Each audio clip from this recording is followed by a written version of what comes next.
All right, welcome everyone. We'll call this meeting to order at 7:01.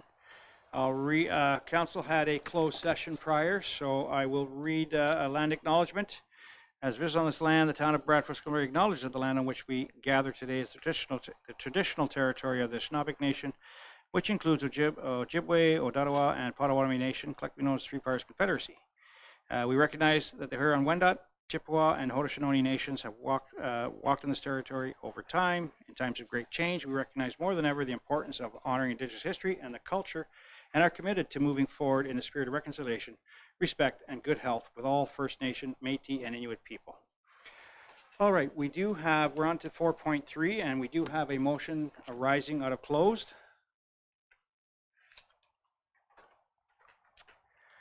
And Councillor Dehaney, you declared a conflict on this, so I will look for a mover and a seconder. I have Deputy Mayor Sandu, seconded by Councillor Giordano. And the recommendation is that Council appoint Councillor Harper and Councillor Dehaney as the Council representatives on the Youth Council Advisory Committee, and that the Council receive the applications for the Youth Council Advisory Committee and approve the youth appointments, and that the names of the appointed members remain confidential until they are notified, and that terms of the reference of the committee be amended to reflect the composition of 7 youth members, and that the members are limited to serving 2 consecutive one-year terms, and that the necessary bylaws be brought forward for enactment at the next regular council meeting. So mover, seconder, any questions? Seeing none, all in favor? Thank you. Thank you. Okay, we are on to number 5, adoption of the agenda. Recommendation that the regular council and committee whole agenda dated November 18, 2025 be adopted as printed. Mover seconder, please. Moved by Councillor Ferragini, seconded by Councillor Verkuyk. Questions, concerns with the agenda? Seeing none, all in favor? Carried. Thank you.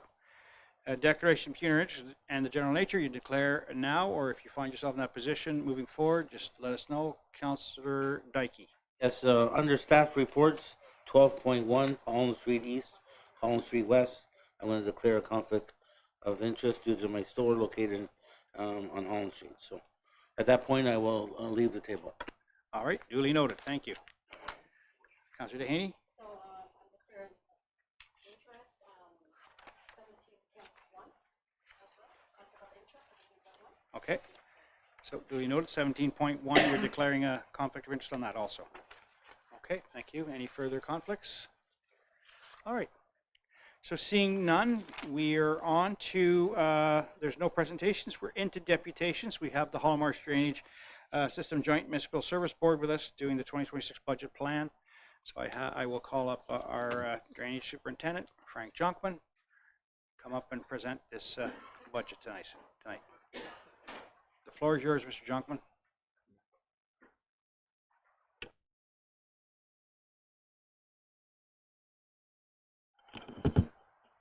Okay, good evening. Next slide, please. Yeah. Okay. So the just a quick run through. So the Hallmarsh Drainage System Joint Municipal Service Board, established underneath the Municipal Act by the Township of King and the Town of Bradford, West Gwillimbury in 2007. The board's comprised of 9 members, and with our Deputy Mayor and Councillor, or Deputy Mayor Sandu and Councillor Verkuyk, representing council on that board for Bradford. The business plan has been approved by the service board and is normal to come to council for approval. Once it's approved by both municipalities, we are in a position to carry on with our business for the year. Next slide, please. So as part of the agreement, council's delegated the authority of the Drainage Act to the board. Those are all handled through staff, myself managing all the municipal drains, with our board coordinator acting as the clerk and assisting with treasury with grant applications and levying all the assessments out. Other things that also we deal with through Bradford is with procurement, with engineering and contracting services. Next slide, please.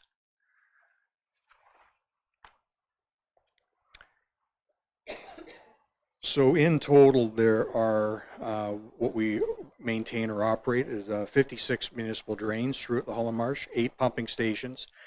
In parts, all the drains are actually set up on a rotational basis, so that there may be years that the work is done in King or Bradford or both.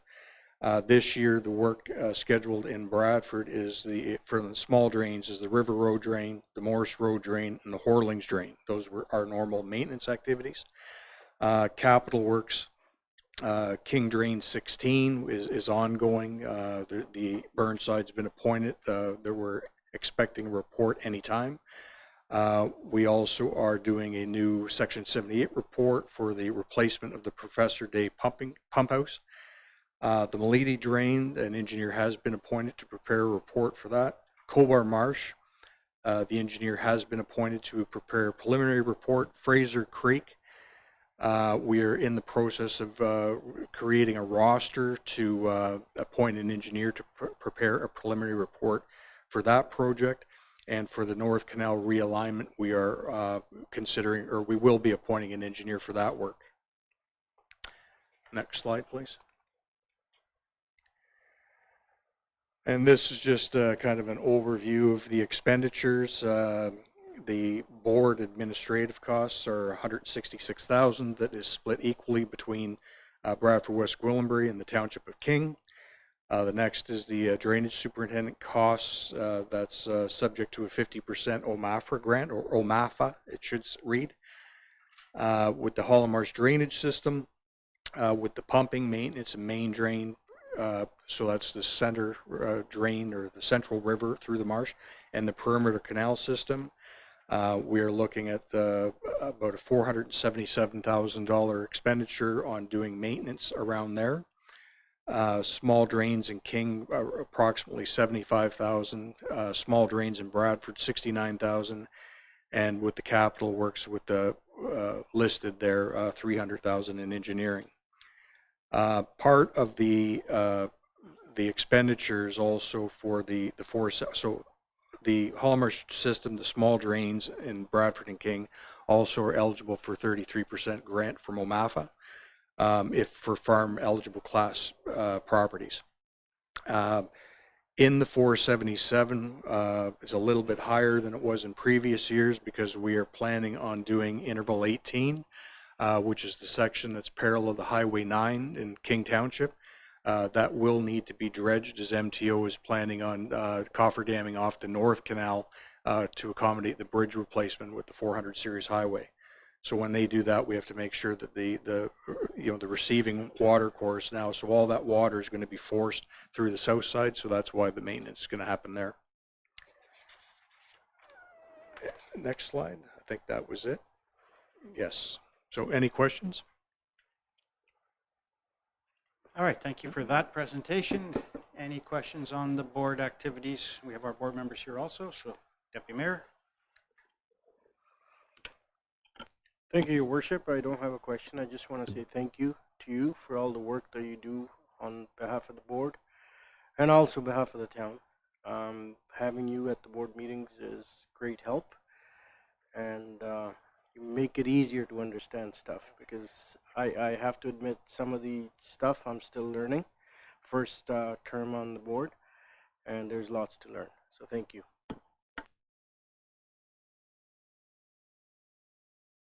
Perfect, thank you. Okay, we have no further comments, so I do have a recommendation here that we'll read out. So the recommendation is that Council approve the 2026 Holland Marsh Drainage System Joint Municipal Service Board Business Plan and Budget as presented. Move in a seconder, please. Moved by Deputy Mayor, seconded by Councilor Kike. All questions or concerns? Seeing none, all in favor? Carried, thank you. We're on to section 9, open forum. Madam Clerk, any open forum requests for tonight? No, Your Worship, we don't have any open forum submissions this evening. Okay, thank you. We're moving right along then.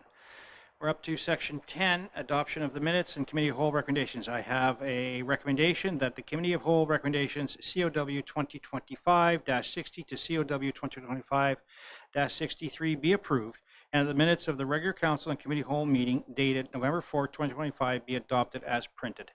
Move second, put this on the floor, please. Moved by Councilor Ferragini, seconded by Councilor Scott. Any questions or concerns? Anyone wants to pull one of the reports? Seeing none, okay. All in favor? Carried, thank you. We're on to correspondence. So tonight we have a municipal law enforcement officer, Andrew Richardson, which is he was awarded a municipal law enforcement officer certification. So Andrew, is Andrew here with us tonight? He's not here, okay. Okay, so he did his course. He's got his MLEOC. Yes, so congratulations to Andrew for doing that. I do have a recommendation, Council, so I'll read the recommendation that the Municipal Law Enforcement Officers Association of Ontario letter congratulating employee Andrew Richardson for successfully achieving the Municipal Law Enforcement Officer certification be received for information. Mover, seconder, please. By Councillor Dykey, seconded by Councillor Harper. All in favor? Thank you. So congratulations to Andrew. Please let him know that Council thanks him for his certification. Okay, we're on to staff reports 12.1. So we have the Holland Street East and Holland Street West corridor study, the project update, CAP 2025-6. A presentation will be provided by Don McLeod from WSP and Mahesh Ramdeo, Deputy CAO. We'll give them a second to get ready and then they'll provide their presentation to us.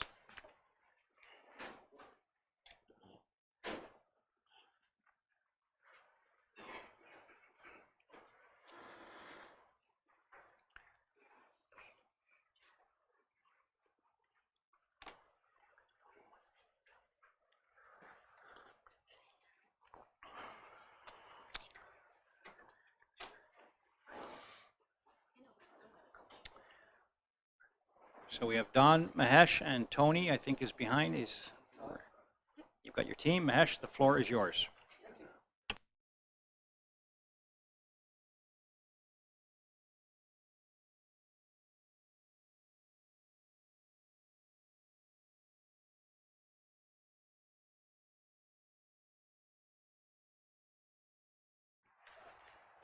I'm actually going to recuse myself from this, just to be safe on the safer side, because we have a business downtown, so I'm not sure. So, yeah. Problem. So if we can record that, Madam Clerk, Councillor Dehaney has declared a conflict with 12.1 also. Thank you.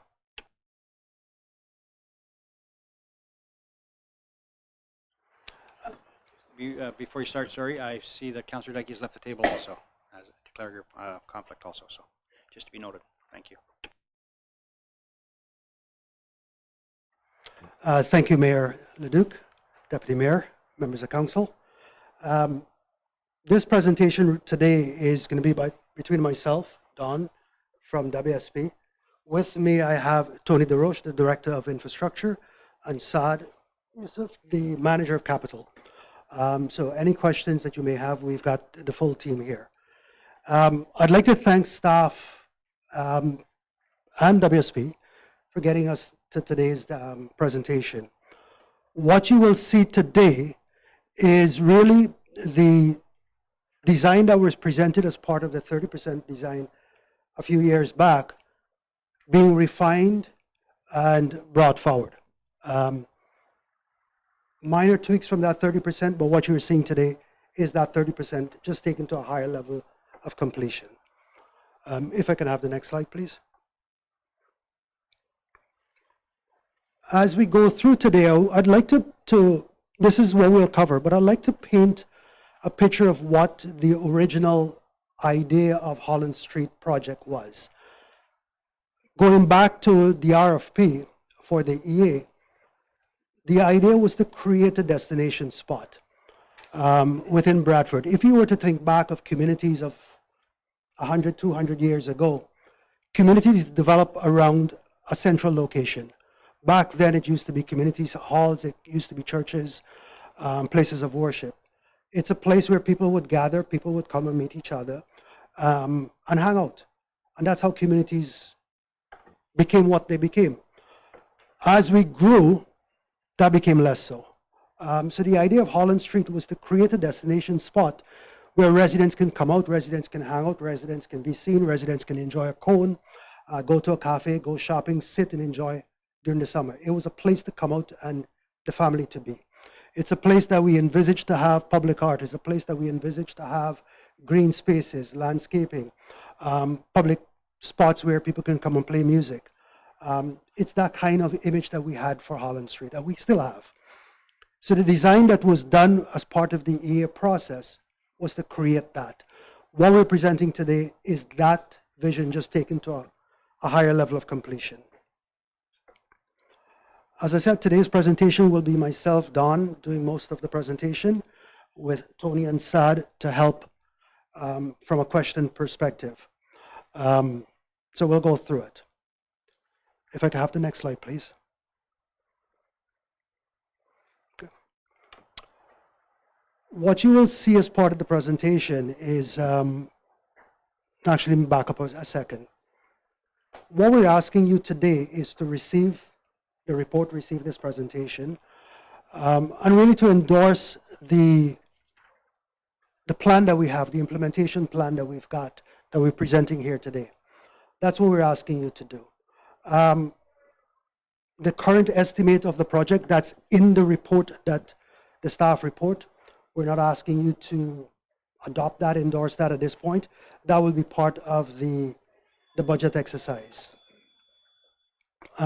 From a staff management perspective, once we go forward, this will be managed by a project manager, and that project manager will be responsible to ensure that it is successful, to drive the schedule forward, to ensure that the customer, the businesses, we mitigate the impacts on them, and to ensure that we get the expected outcomes. So that's, I needed to get that through. One of the things that we have been very careful about here is to ensure that we plan ahead for the various activities that we needed to do before we really got into the Holland Street project. And some of the things that we've done in the past is, you noted that earlier this year we did the Bridge Street resurfacing or micro surfacing. That was to ensure that Bridge Street is in a good condition once we get into the Holland Street reconstruction. We've gotten all of the adjacent works out of the way. So Drury, Elizabeth, Mary, Thomas, Holland Court, we've gotten most of those works out of the way, with the final resurfacing happening next year. Before we delve deep into Holland Street, the plan is to ensure that the detour routes, so line 8, we would, as adopted by council in the last meeting, we would do the works from reagent to reagent, including the roundabout, so that the capacity on that alternate is there when we come to Holland Street and we start impacting it. And all of that is with the thought that to ensure that the community, the works that could affect the community are better taken care of, so that when we get into Holland Street, the impacts would not be as great. So that's the, from that thinking ahead perspective.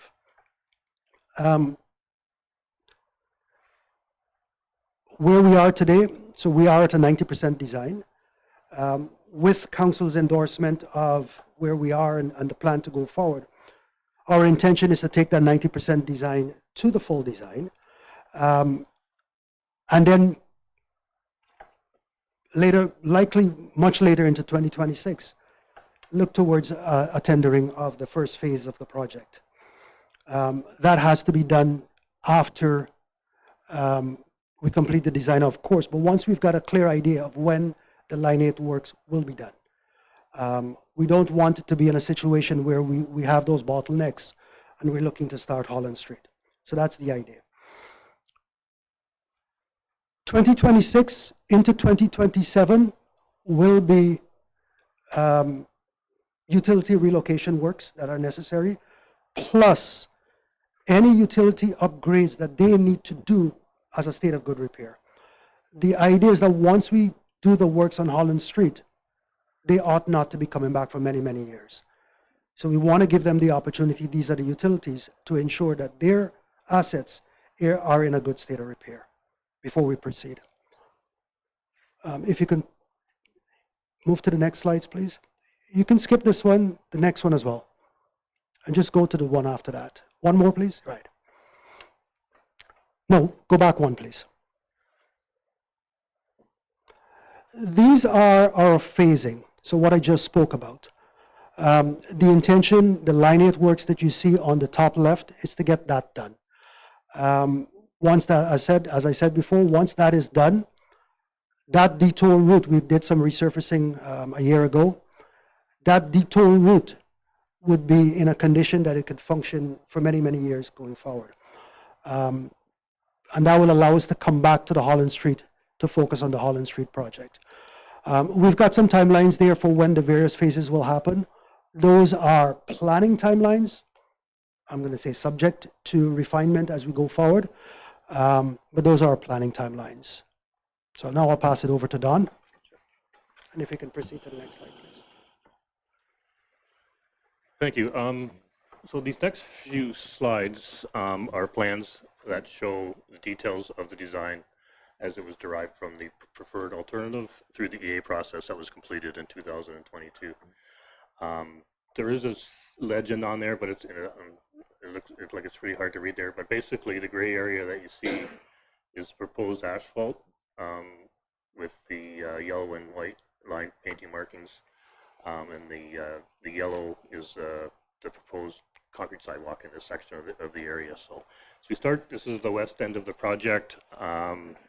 You see the configuration of Professor Day Drive remains the same, with two lanes in each direction, west and east, and a dedicated left turn lane on all four legs of the intersection. We're also proposing a multi-use path on the north side in the boulevard for pedestrians and cyclists, and on the south side, a sidewalk for pedestrians. Don, can I just get you to move the microphone a little closer? Sorry. Yep. Is that better? At least it picks you up better. Thanks. Okay, thank you.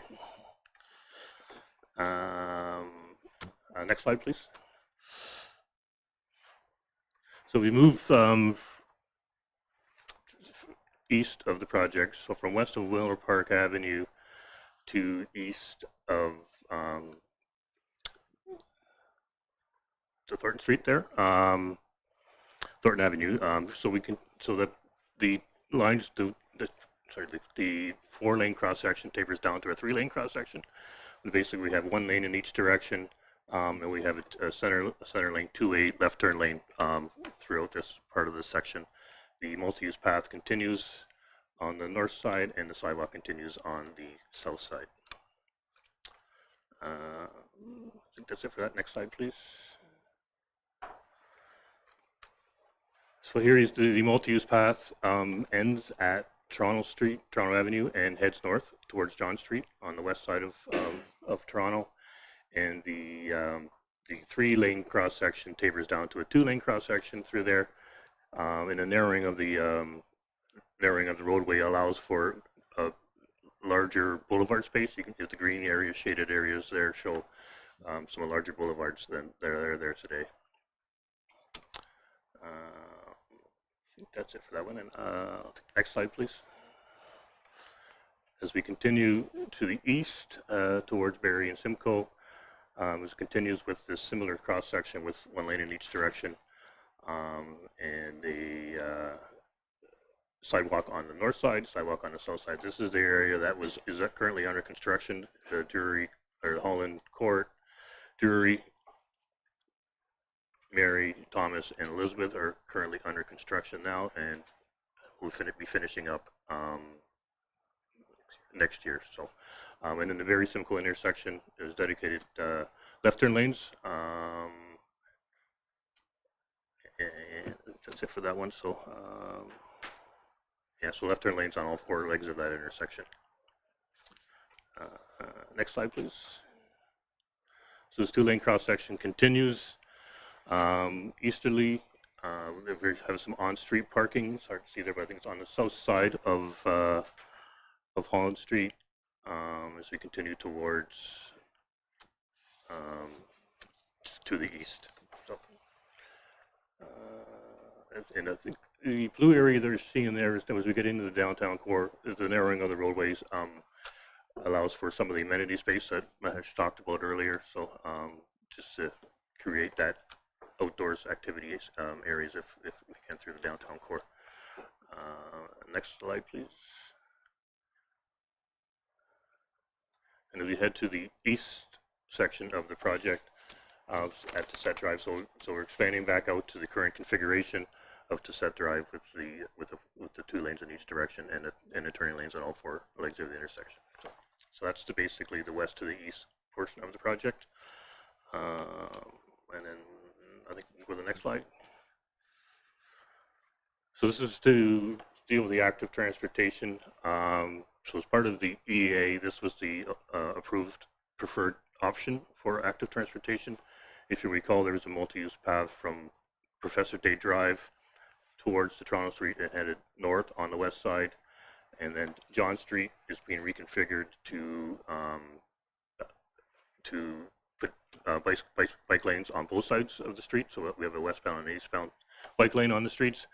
And the on-street parking will need to be eliminated to create this facility. And I think I'll pass the next slide. So I'll pass it back to Mahesh to discuss the parking alternatives. If you can advance the slides, please.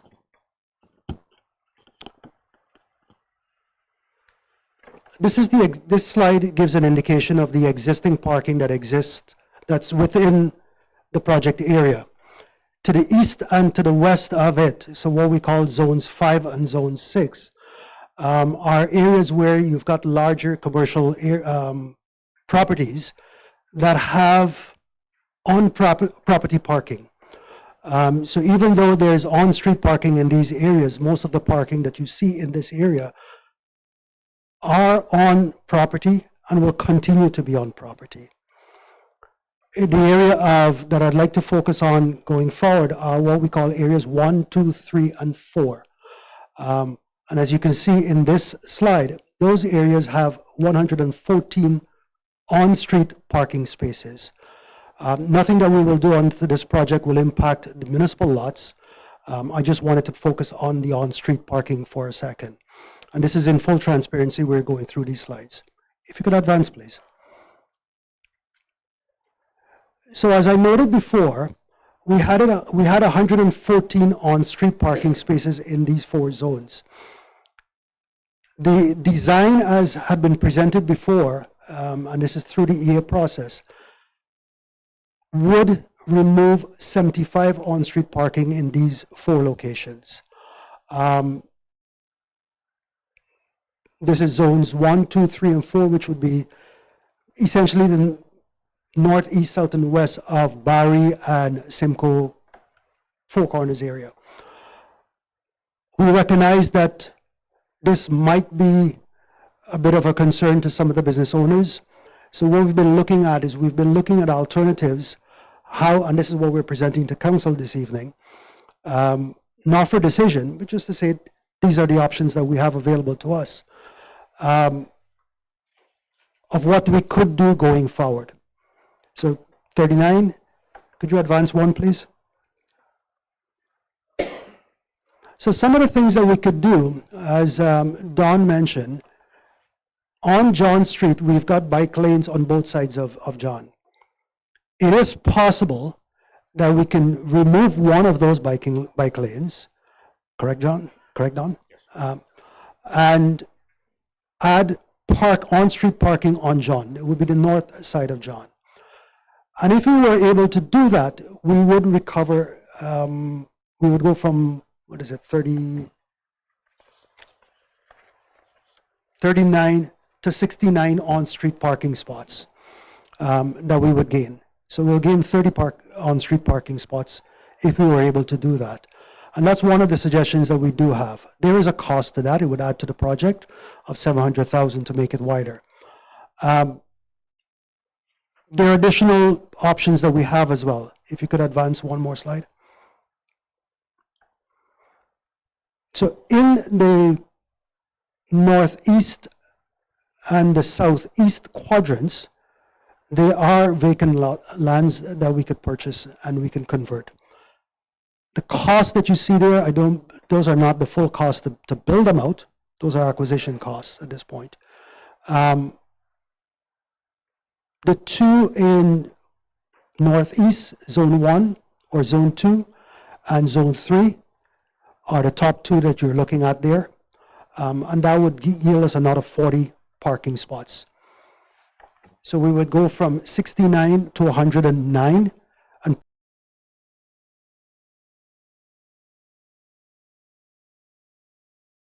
got for parking if that does become a concern for council and the community. Advance one more, please. Our intention to implement this project is to ensure that there's as I said earlier, a project manager that's dedicated to this project. That project manager's responsibility, in addition to driving the project, will be to manage construction impacts, mitigate construction. Our intention is to have that person knock on every single business door, understand what their concerns might be, recognizing that each business might have a slightly different impact and requirement. And to ensure that as we go through this, we're able to manage and mitigate those impacts as best as we possibly can. We don't expect to eliminate all impacts. Our goal is to mitigate it. Give you an example. Businesses that might be open to ensure that they still have pedestrian access to those, that there's still parking spaces available, whether it's on John Street, whether it's in municipal parking lots, so people can park and walk to those businesses. So those businesses can remain viable. That's one of the things that will happen. One of the other things that we will be doing is, through our economic development group, is speaking to the businesses. What is it we can do in terms of communication? What is it we can do in terms of promotion to bring customers to these businesses, to ensure that they remain viable? Our construction will be there. Our construction will impact them. We have to do our best to ensure that they remain viable, and that is part of our implementation plan. Also tied into that is the extent of the impact that we will have at any given time.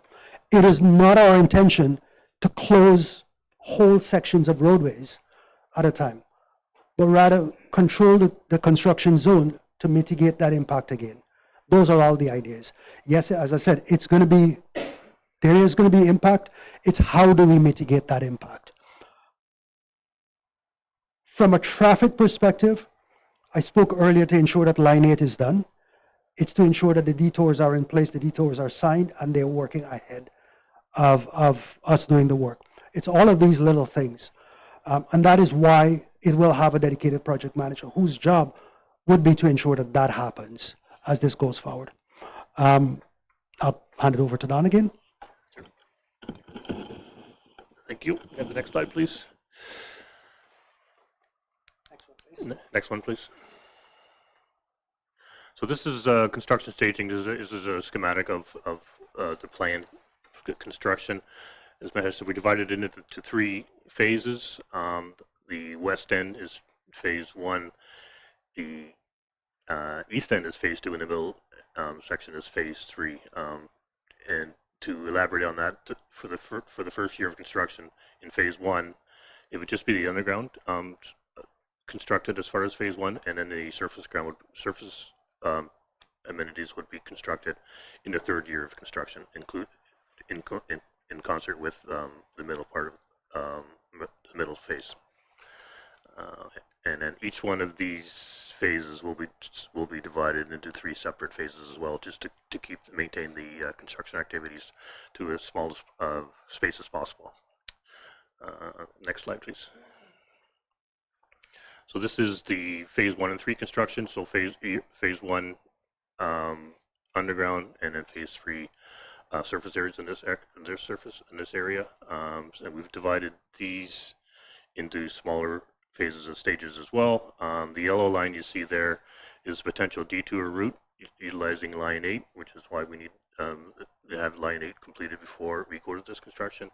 And then it's hard to see there, but there's a red dash line in there basically. So what we're planning on doing there is some traffic calming, just to avoid any cut through traffic that may happen during construction. So that's phase one. Next slide, please. So the second phase of construction is the east end. And again, we're dividing that into 3 separate sections. We do have a south detour and a north detour here that we could utilize. The north one using line 8 and Dissette, and then the south one you can see there's using Marshview Avenue. So, and again, don't believe we have any separate or distinct cut-through areas here, so we haven't identified those as part of this phase. And then the final phase of construction, if you give me the next slide, please, is the east end. And again, we're showing the detour route to the north in the yellow line, and then we've got a couple of traffic calming areas that we've identified that are potential cut-throughs that we would utilize some traffic calming measures through there. So, and that's kind of the construction staging. So the next slide deals with communication. So we've identified 3 ways of communicating with the public is through the construction phase, and the first one would be to update the town on website and social media. The second one would be to utilize an online platform called Public Input, which allows the town to provide updates and answer any questions, and also allows any members of the general public to ask their questions or ask questions or propose concerns that they have during construction that the town can address. And then the third way we've identified is to have an engagement specialist, which we know as a field ambassador, which is there to listen to the residents, answer any of their questions, help provide any notices that need to go out, and to work with the residents and businesses if they have any concerns as well. That's the communication. So I think that's my part of it. That item number 3, I'd just bring your attention to that. I mentioned earlier that the project manager's job will be, before we get to this stage, knock on every door and ensure that they know what the concerns are and what the potential mitigation measures would be. That's that project manager's job. This field ambassador's job is to ensure that that is happening, and if it's not happening in real time, to be able to adjust and have that information back. And the 2 of them working together, doing the work up front and in the field, we believe would help us manage the impacts to the businesses and to the residents as best as we possibly can. And that's essentially the hands-on approach that we intend to implement for this project. If we can go to we've now got a video showing a simulated video, what the project will look like once complete.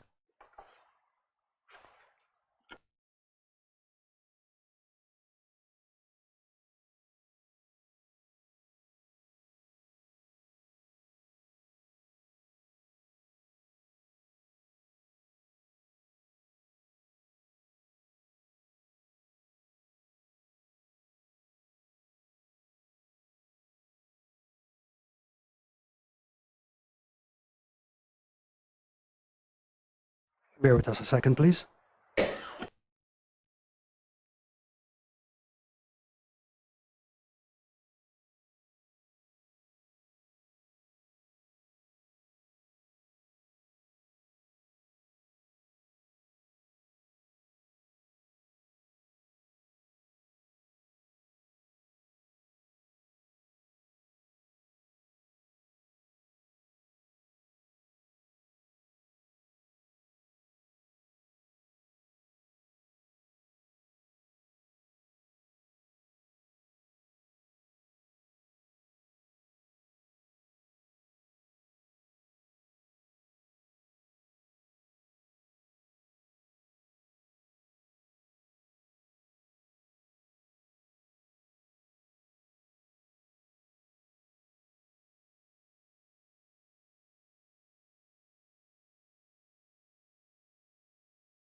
Mr. Mayor, if you could take a couple of minutes break whilst we pull this up, is that possible? Okay, yeah, let's pause for 5 minutes just to make sure we get the video set up properly. So we'll just go on, take a pause for 5 minutes, all right?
Oh, bring us back in, Bobby. Okay. So thanks for waiting, and if we get that video sorted out, we'll display that video after. But I think what we'll do is we'll probably go to some questions while they're working through that technical issue that we have. Oh, you have the video now? Oh, wonderful. Well, I came in just the right time then to say, and now let's watch the video.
Wonderful way to end the video, off in the sunset. Any further comments you have, or? Yes, I do, Mr. Mayor. One of the things in a lot of it, you'll see there's hard surfacing adjacent to the sidewalks. The intention as we go forward into the design to complete, those will be landscaping with various areas, seating areas, areas to sit, and to enjoy some greenery. So that's what you'll see. Thanks. Okay, thank you for that presentation. The video looked pretty nice. Our downtown, excuse me, our downtown looked pretty nice with that video. So, okay, so I opened up some questions. I've got Councillor Verkuyk first, and then I'll go to Councillor Giordano next.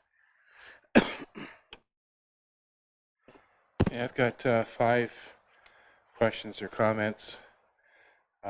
First one is emergency vehicles. When they go down to 2 lanes, will there be enough room for cars to go right to the edge and the fire truck to go down the middle, or will that be an issue?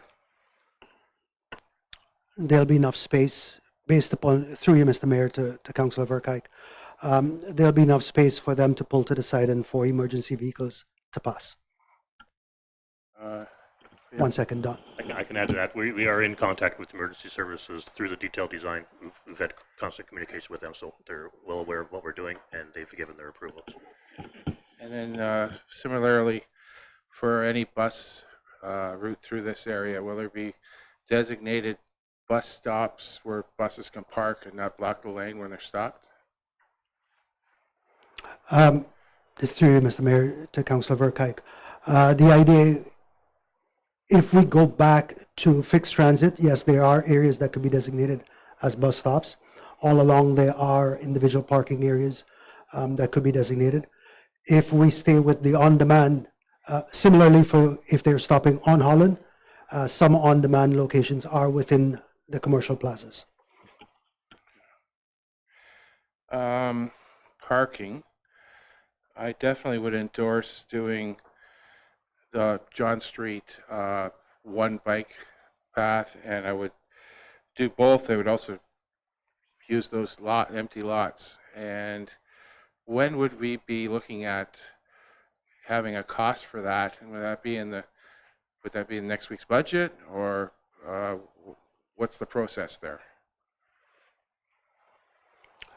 Through you, Mayor Leduc, to Councillor Verkuyk. Next week's budget that we've got, the estimate that we have right now does not one second, let me confer. So the estimate that we have includes John Street. In terms of the extra 2 lots, that would be an addition. 2 lots or 3 lots? There are 3 lots. There are 2 in the northeastern quadrant and the southeastern quadrant. Those 2 would add, I believe it was 40 units, which would bring us almost back to where we were before. If we went to the 3rd one, we're going beyond what we had before in that area. Okay. So that's coming.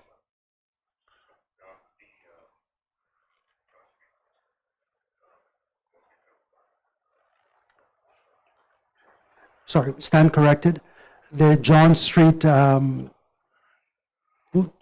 700,000 was not included, so we would amend it to include those. And sorry, maybe you've already said it, but the new lots, if that's not in there, when would that come about?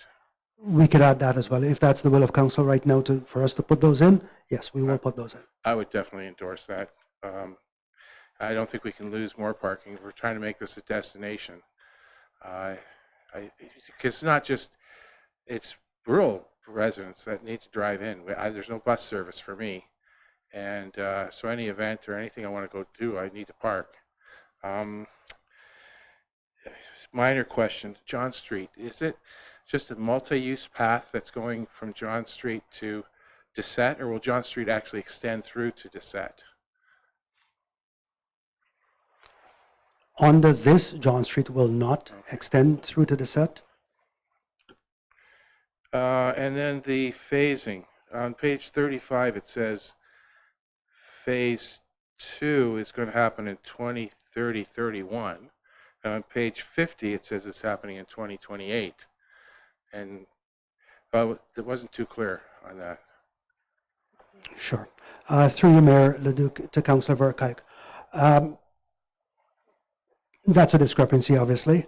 The phasing of this overall project will be dependent, likely it's going to be different from what is in the report. It will be dependent on us getting line 8 works from reagent to reagent complete. As we stated before, what we want to do on this particular one, 26, 27, finish the design, get the utility companies to do their work, their state of good repair work, so that they don't have to rip this up afterwards. 27, we're doing our works closer to Professor Day area in terms of the undergrounds. Our intention then is when line 8 will be done. We'll get to line 8, get that portion done. So 28 will be working on line 8. Then we're coming back to Holland Street. So likely those schedules will be shifting as we refine this going forward. Those dates that you see there are planning dates to be refined as we go over the next year or so. So the east end of line 8 will be done after Holland Street. Okay. That is correct. I think that's it. Okay, I've got Councillor Giordano next, and then Deputy Mayor. Thank you. I've got 6 questions. You want me to just ask them all in a row, and you'll document them, and then answer them at the end, or you want me to go one by one? Give me one by one. Or maybe I'll cluster them. I'll try to Sure. cluster them a bit. Okay. So the first thing is, I am a bit concerned. I'm having a little bit of lack of confidence on the endorsement today. I'm hearing, sure, yeah, we could do that. Like Ben brought up a good suggestion, and it's like, yeah, we could do that. Well, we didn't vote as a council on that one little item. So how do we go about, like, there's no item breaking down, say like, hey, we're going to talk about these 9 items and then, vote on each one, and then we go ahead with it. So it's kind of like ad hoc right now. So I'm a little bit concerned on the process and how we're dealing with this. And then just to clarify, I believe I asked you earlier on this, ultimately today you're asking us to endorse the plan, which that basically means is if we fund it at our budget that's coming up, this is basically a done deal. So, there's no more council and even more importantly, public opportunity at this point. It's pretty much if we bless it today and endorse it and then the budget gives it the dollars, you're off to the races on this. And so you're talking about, you're going to meet with, knock on all the doors of all the businesses. You're going to have a portal set up where people can, send in their complaints, but how much what can that really do when it comes to change? If I'm a little concerned on this process, and correct me if I'm wrong, give me some confidence. I don't have confidence right now. Explain to me how this is going to work. And it seems like a lot of after the horse after the cart.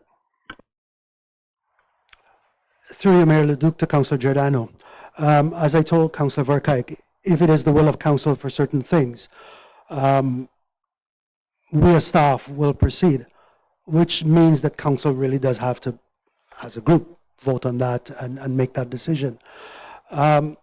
What I've put forward is our implementation plan. And that's what I'm asking council to endorse this evening. Implementation plan in terms of the phasing, implementation plan in terms of how we intend to manage customer service, mitigate the impacts going forward. That's our plan.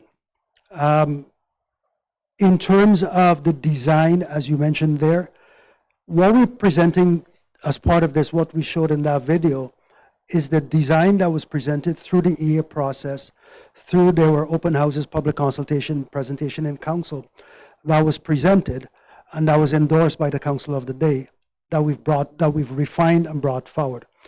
That's what we're here today with. As far as I'm aware, we have, apart from minor tweaks here and there in terms of curbs, in terms of turning radius and stuff like that, nothing different, significantly different than what was presented as part of the EA, and I'm taken to a 30% design. So that's what we presented today. 30% design taken now to a 90% design. The lanes are the same, the parking is essentially the same, the widths are the same, the bike lanes are the same. This evening, we're telling you as council our implementation plan, how we're looking this to happen, how we're planning to manage the detours around it, the cut-through traffic, how we're planning to manage Line 8 in terms of having that complete so that traffic can go around those detour routes to minimize the impact on Holland and the community. That's what we're presenting this evening. And that's what we're asking you as a council to take that into consideration and endorse as a plan. That's what we're asking this evening. Councillor Giordano, if I could just maybe add to that too, if you don't mind. So the project started in 2017, so I probably have more knowledge about the project than maybe our deputy CEO does. But the, what's that? Yeah. The project manager and the field ambassador came from the public consultations that we had throughout the process, and the project manager actually came from the businesses. I visited, so did Councillor Scott, the Deputy Mayor. We did visit some businesses that had some issues when we were at 30% design. We talked to them, and that came from actually dealing with them, talking to them and saying, how are we going to mitigate any issues that they're going to have impacts their business. And we talked about many solutions. So that's what came out of those meetings with the business, some of the business downtown.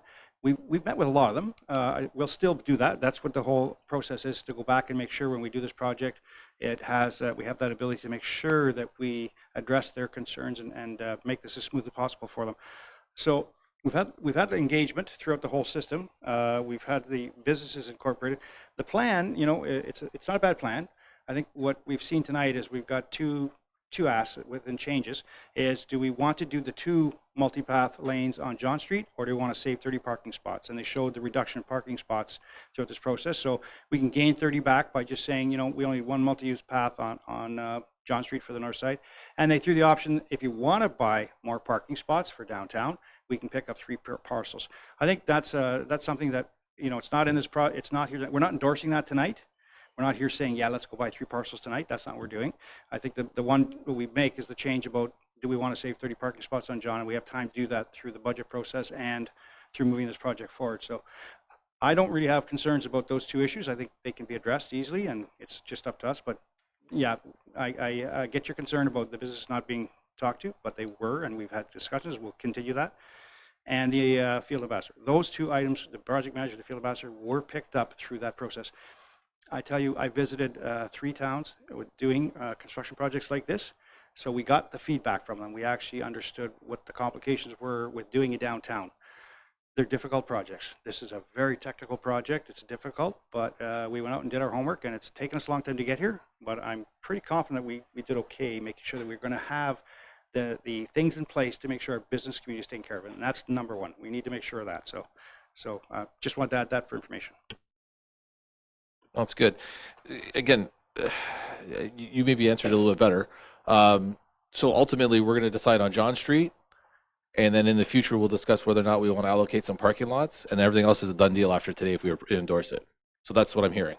So the fact that you're going to talk to businesses after, great, but you're not changing anything at that point, are you? No? So that's what I want to make clear to everybody. So we're endorsing this, and we're going forward with it, and you can talk to all the businesses you want, but you got a plan now that it's going to be endorsed. So it's kind of superficious when you turn around and say, oh, we're going to talk to all the businesses and make sure. No, you did it years ago. This is what came forward, and this is what we're going to be endorsing. So you can talk, but at the end of the day, there's not much opportunity for change is what I'm hearing. Do we still have another consultation, another opportunity for it to come to council for us to make decisions on things in the future? Of the CO reply. The engagement that the Deputy CEO was referring to as the project moves forward is to manage the construction impacts. Well, it's talking, yes, but it's not about redesigning the project. The design is complete and approved. We're ready to go forward. We're moving into the construction and property owner engagement piece. Perfect, yeah. And I'm not shy when it comes to technical construction projects, trust me, but I'm putting my counselor hat on right now. Okay, moving on. So watching the video, I appreciate, we were having a quick discussion during that lengthy break trying to get the video going. And, you know, watching the video, I can appreciate the design concept, right, of how this, you know, this whole kind of stretch looks like. The only thing that's a little bit underwhelming for me is what's kind of fronting Holland Street. There's just a lot of empty gaps and everything else. It's not, you're making it very walkable, but we need the businesses and the development to take place to make and to fill in all that area. So it's kind of like cart before the horse, but in this instance, this is what good planning and infrastructure does, is you implement and then people build around it, right? So that's kind of leading to my next question. So all the infrastructure that we put in place, that's, you know, pretty costly. Does that allow easy tie-ins and connections for telecom, water, wastewater, sewer, power, et cetera, for when developers come and they start building onto Holland Street? Are they able to tap into that network? Are they able to sustain multiple, you know, let's call it mixed-use developments along Holland Street with the infrastructure that we're putting in place? And then I have other questions too. Do you want me to just ask them and then you can answer them all at this? I don't know. Chair, how do you want to do this? I'll answer this one. Through you, Mayor, to Councillor Giordano. Holland Street, going back many years, one of the first projects apart from the EA was to assess the infrastructure that's there and to ensure that the infrastructure is sized for that future that you speak of. And that's been incorporated into this design. One of the points of consulting with the utilities is for us to know what is it they need to ensure that they've done as much as they can do to accommodate that future that you are talking about. And that's the intention. We are very hopeful and very confident that we would be able to accommodate or capture most of those as part of this. Are we going to capture 100%? No, but we'll capture most of them. That's the intention. Hopefully that answered your question. And then do you run additional conduit or any types of, for future proofing? You got all the servicing that's going in. Do you run additional conduit that you can tap into, or if there's any other technology in the future where you can go into, or is there capacity in your tech conduits that you have, you know, more capacity for additional in the future? Are you speaking of tech conduits in terms of conduits for like communication wires, stuff like that? That's part of our, yeah, that's through you, Mayor Leduc, to Councillor Giordano. That's part of our consultation with them, with the utilities as we go forward in the next year. You put in what is it you need to put in now. We're giving them that complete opportunity over the next year and a half or so for them to do that. And then the last one is, yeah, I kind of feel for some people because it's interesting. Right now we're proposing Holland Street for the majority of it to be 2 lanes with some 3 lanes here, but yet 8th line is 4 and 5 lanes. And maybe you could just talk quickly on why. Is that because of all the traffic that's going to be removed from Holland Street onto the 8th line? Or is there just different modeling that says that that's okay to have 2 lanes running across Holland Street? Through you, Councillor, Mayor Leduc to Councillor Giordano. Previous modeling modeling that I'm aware of had suggested that somewhere in the, and don't quote me on this, but it's close to it, somewhere in the order of 2/3 of the traffic that exists on Holland Street are trying to get through town. With the Bradford bypass, it is the expectation that that will go away or will be reduced. We had spoken the last time about 8th line and that the traffic directions will change. And that is the reason why that one is in that way. It is not the traffic from Holland Street that is being pushed to the 8th line. It's just the traffic patterns will change with the Bradford bypass. These are good questions.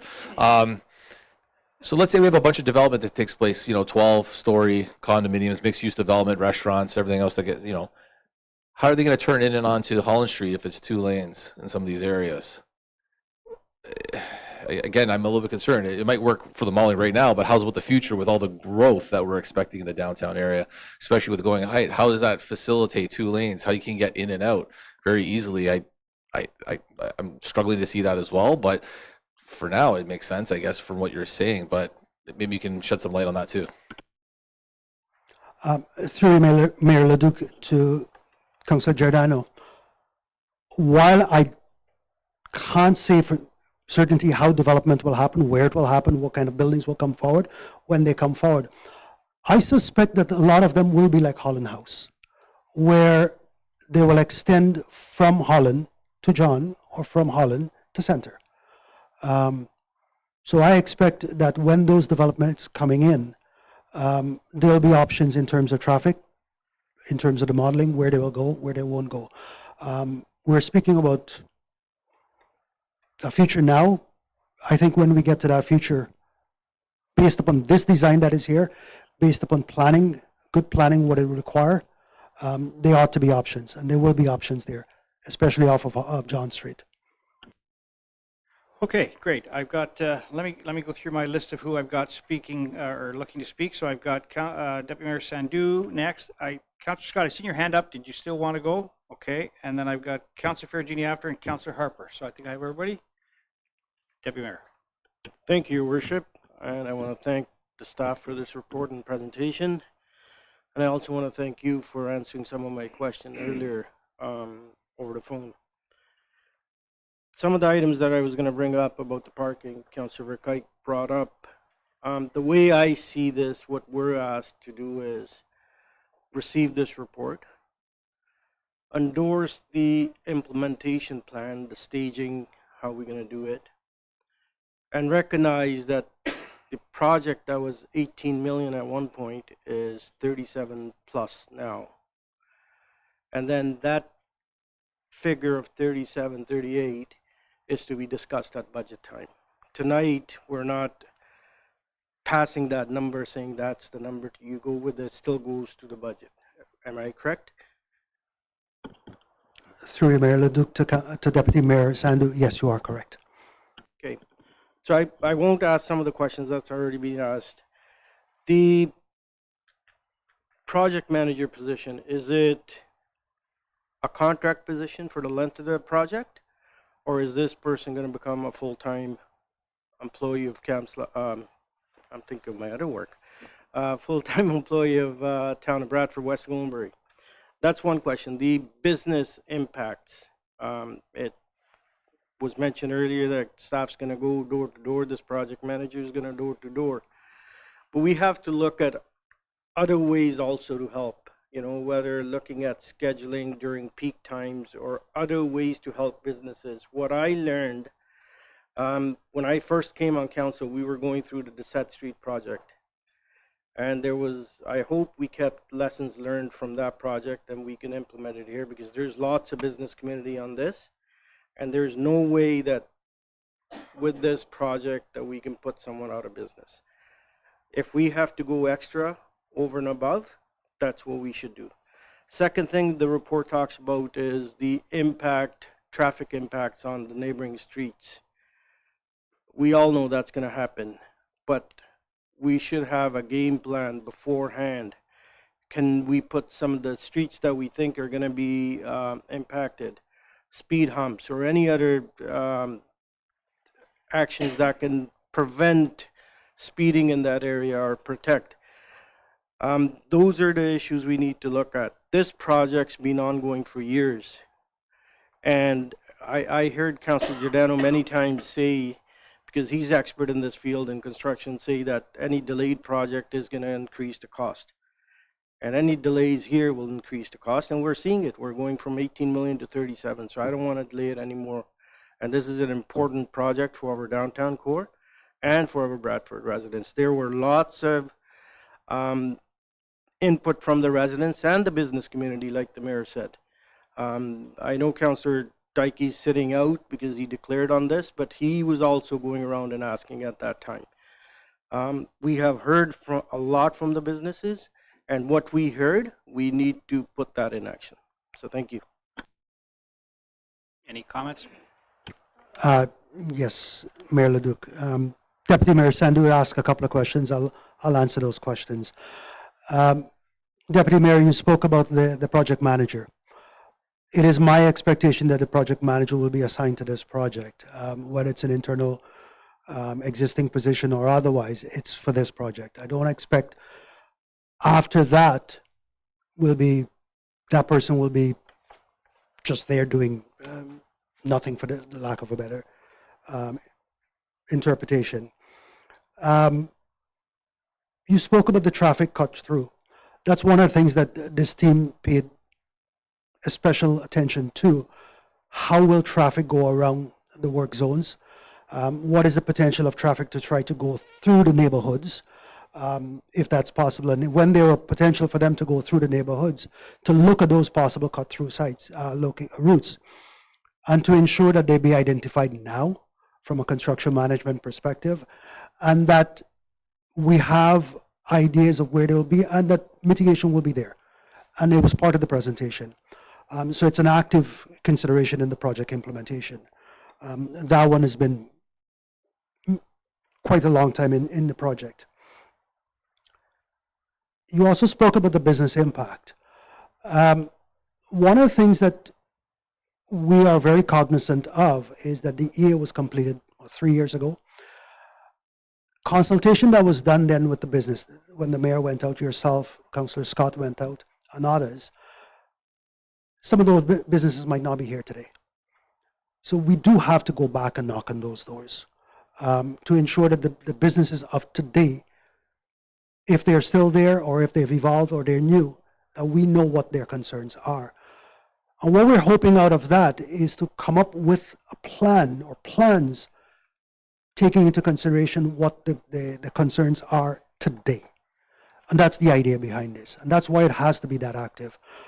This is coming from experiences in other communities, as you mentioned, Mr. Mayor, but it's also coming from personal experience having to oversee a project like this in another municipality.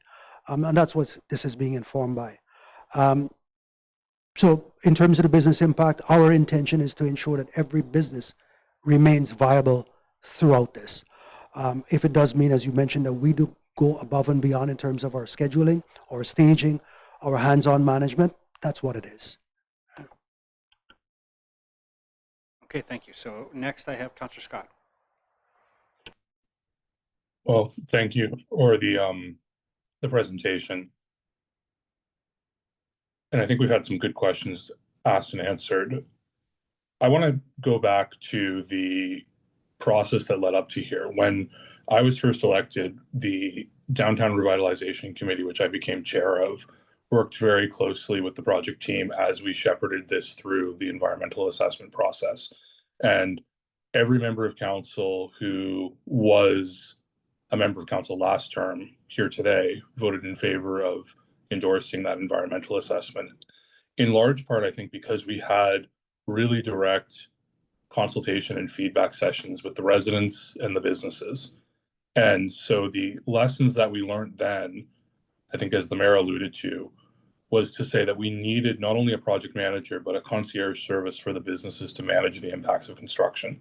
And so to Councillor Giordano's question, we're not going out and redesigning a design that we've already approved. We are going to work very closely with the businesses through that staff team to ensure that the impacts of construction are mitigated and addressed in advance, during, and that we can problem solve. The goal of the Holland Street transformation is to capitalize on what the Bradford bypass is doing to regional traffic. So much of the traffic today on Holland Street is people coming from out of town using our main street as a de facto highway, an east-west corridor to get to the 404 or the 400, as the case may be. The highway is going to do that. I think some modeling says up to 44% of traffic won't be on Holland Street any longer, which, along with things like Marshview or the Swar or even Line 8, allows us to turn Holland Street back into a downtown that's walkable, that's business friendly, that has places for people in the summer months to enjoy time with family, pedestrian safety, and an environment that's conducive to business, shopping, dining, being part of a community in a Main Street look and feel. Other communities that the former Downtown Revitalization Committee visited or met with have gone through this process. And again, to Councillor Giordano's point, I would refer to it as chicken and egg. Until the public realm and the streetscape is conducive to being a good downtown business area, it's hard to get that private sector reinvestment into the buildings and the increased density and the increased types of stores and restaurants and businesses that we want to see.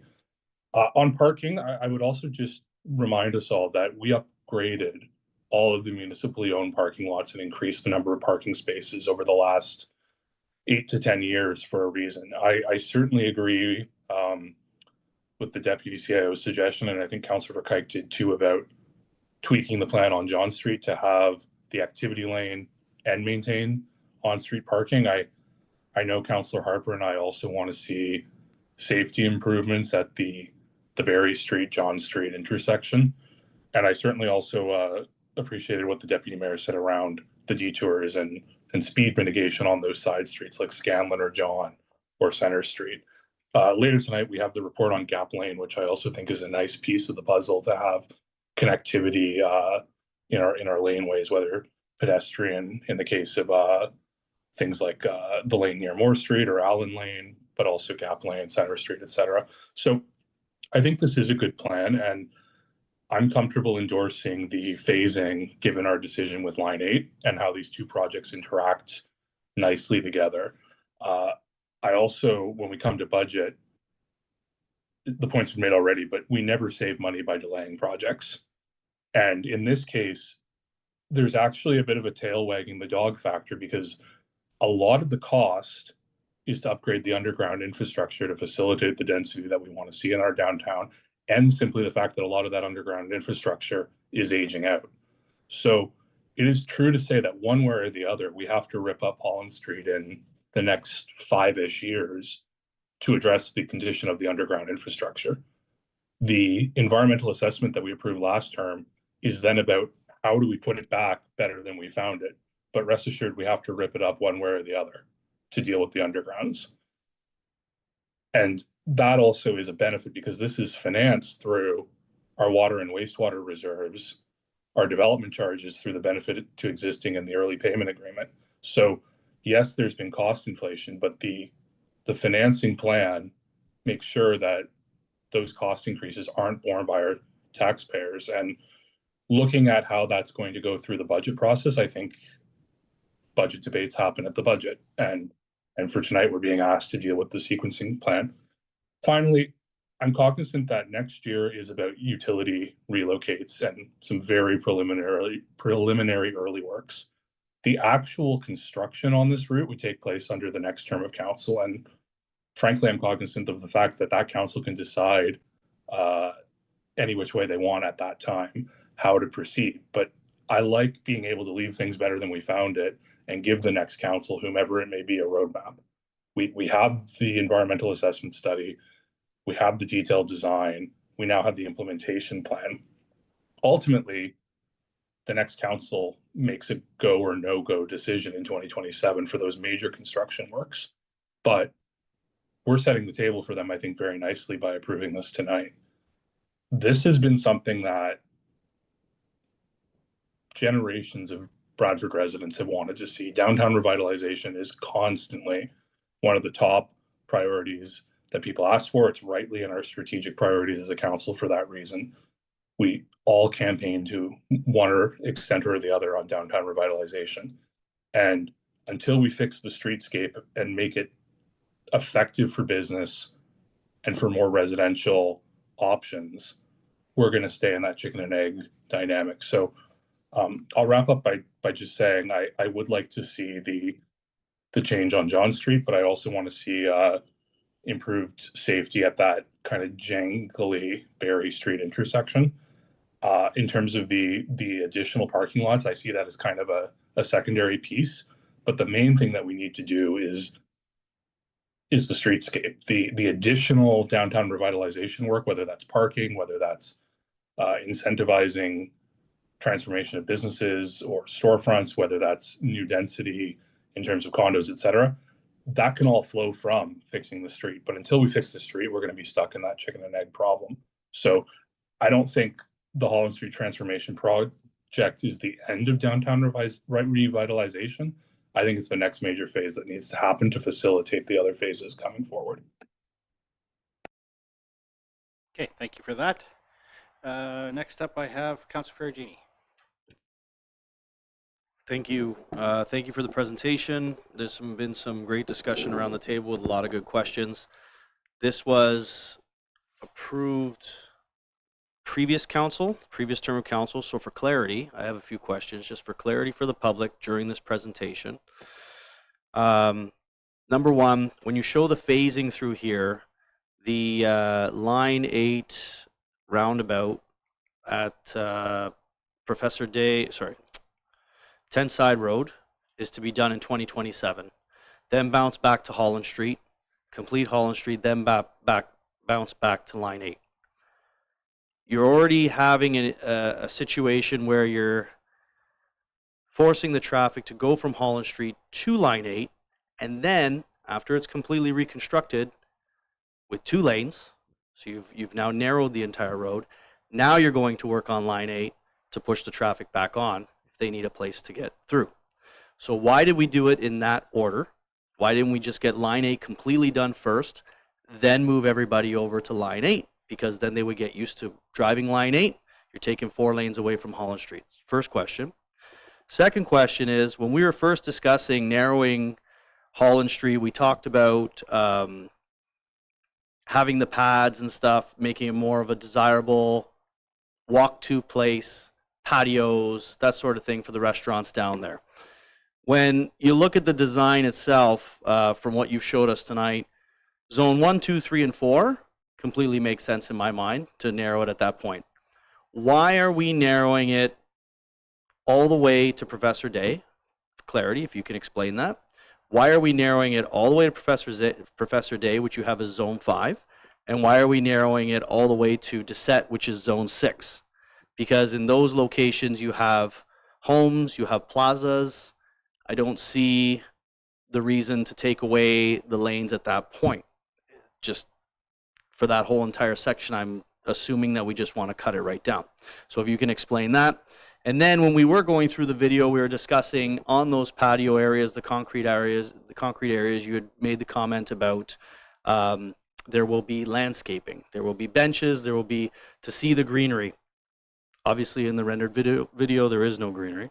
So what kind of greenery are we expecting? Are we expecting a lot of grass boulevard areas? Are we expecting a lot of planters in those areas, tree plantings? And have we accounted for the operational costs for the staff that'll have to take care of those that will come in the future?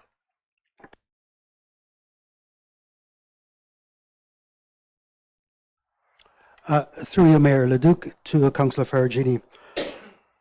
I'll answer 2 and then I'll pass it over to Don for the one in terms of why 2 lanes at Professor Day and Dissette, because that would have come out of the EA process.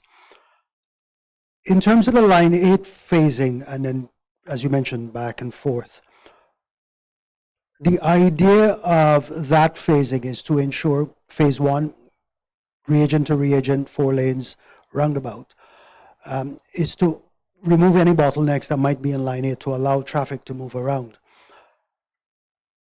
Coming back to Holland Street, if you look at how it's being phased, not all of line 8, our expectation won't be as impacted as, not the entire line 8 will be impacted, simply because we've broken the phases up into sections that the detour routes are only for sections of line 8. So for example, when they're working in the downtown core, which will be zone 2 and 3 that we've got, this is Barry to Dissette, we've set that construction zone such a way to allow detours to go in a very specific way, not to need to go all the way over to Side Road 10. They can if they could, but to allow that. In our assessment, that would have been a more efficient way than it is today, which is finish all of line 8 and then come back to Holland. The reason for that is when you look at Holland, we've got a lot of parking that exists on Holland today. So for most times of the day, Holland actually functions as a 2-lane roadway, not a 4-lane, because of the on-street parking.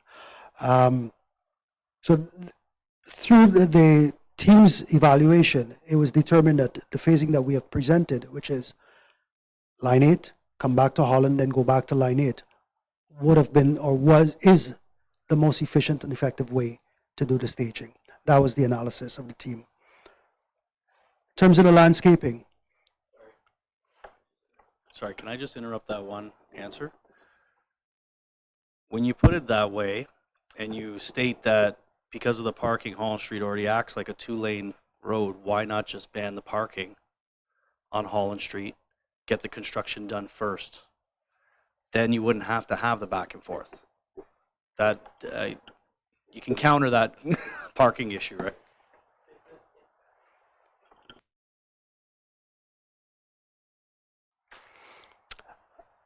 Thank you, Councillor. It's the impacts of businesses. Removing those, not having the additional parking elsewhere, not having that planned out, likely will cause more impact than the phasing as it is today. You spoke about the landscaping. We are going through the landscaping. That's the next phase of our design. What sort of landscaping we'll put, where, when, how we can accommodate that. That's the next phase of design. The expectation, yes, it has to be beautiful enough that people would want to be around it, and also in a way that we could sustain into the future, both from an operation perspective and a longevity perspective, so that they would survive in that area. That's what I mean. That's part of the next phase of the design. We're at 90%, that will take us to the 100%. So to have specific answers, no, I don't have that in terms of the cost, what it will cost to operate and maintain. That's going to be fleshed out in the next phase of the design, which will happen in 26.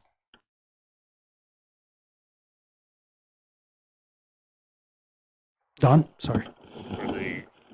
The going from 4 lanes to 3 lanes on either end of the project. The modeling, which was based on the bypass going through,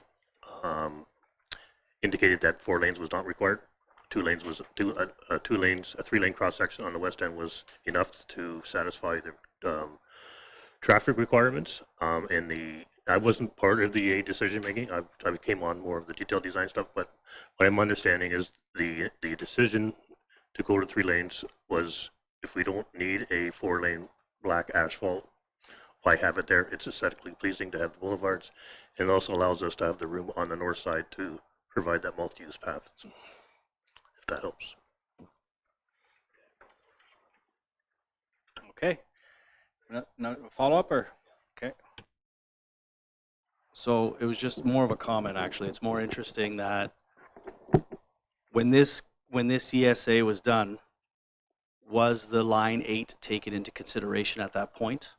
Because I find it really interesting that you're now saying that with the bypass being in place, only 3 lanes is required in this area, yet line 8 we're turning around saying even with the bypass 4 lanes are required. So I find that they contradict each other. Through Mayor Leduc to you, Councillor Faragini.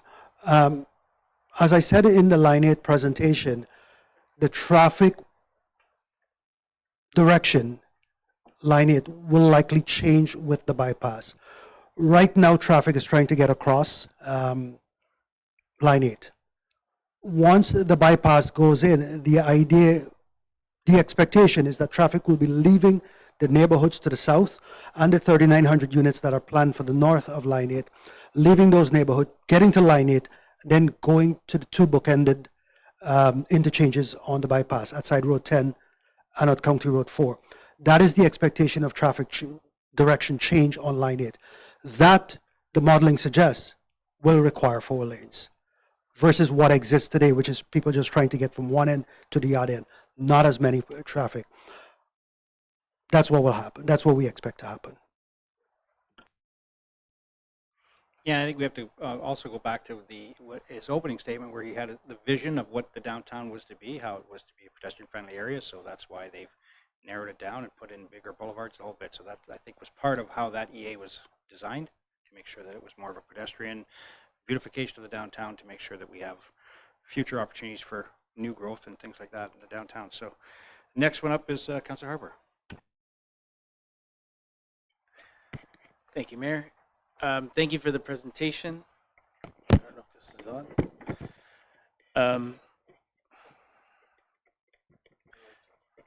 It's good? Yeah. Okay. So I like the implementation plan, the sequencing plan, the customer service impact plan during construction. I have 3 points, though, that I want to address, and they do touch on the issues that were brought up, but they're different questions. And I'll just go right into the business impact is one of them. The other one is going to be John Street, Berry Street, and then the impact on John Street altogether. So I was under the impression a year ago when they said that this design impact would come to us in the 4th quarter, which it is now, that a customer service approach would have been done ahead of the finished design. We would have already knocked on the doors. And it would have been presented to council that we would have had a economic impact on downtown merchants, what this construction would do. So maybe that's a question for CAO to see if has this been done? Has a business impact assessment been done in this whole process of the revitalization committee, the plan, the consultations? Has a lost revenue estimate for merchants been done to what's the anticipatory 3-year construction? An analysis on the economic costs, reducing 140 spaces, street parking, that's been addressed with some great ideas, and I collectively like them. I still think we have work to do on trying to figure that out. And then as we grow, what does that look like in regards to more parking spaces, right?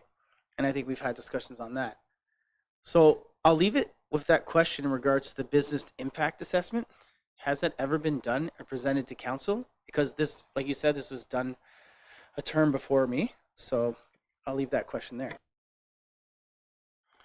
Certainly a piece evaluated through the environmental assessment that was undertaken is an economic impact, but it's not down to trying to estimate or speculate as to what individual business impacts might be on various proprietors down there. And even today, it'd be, I don't know how we could even formulate that.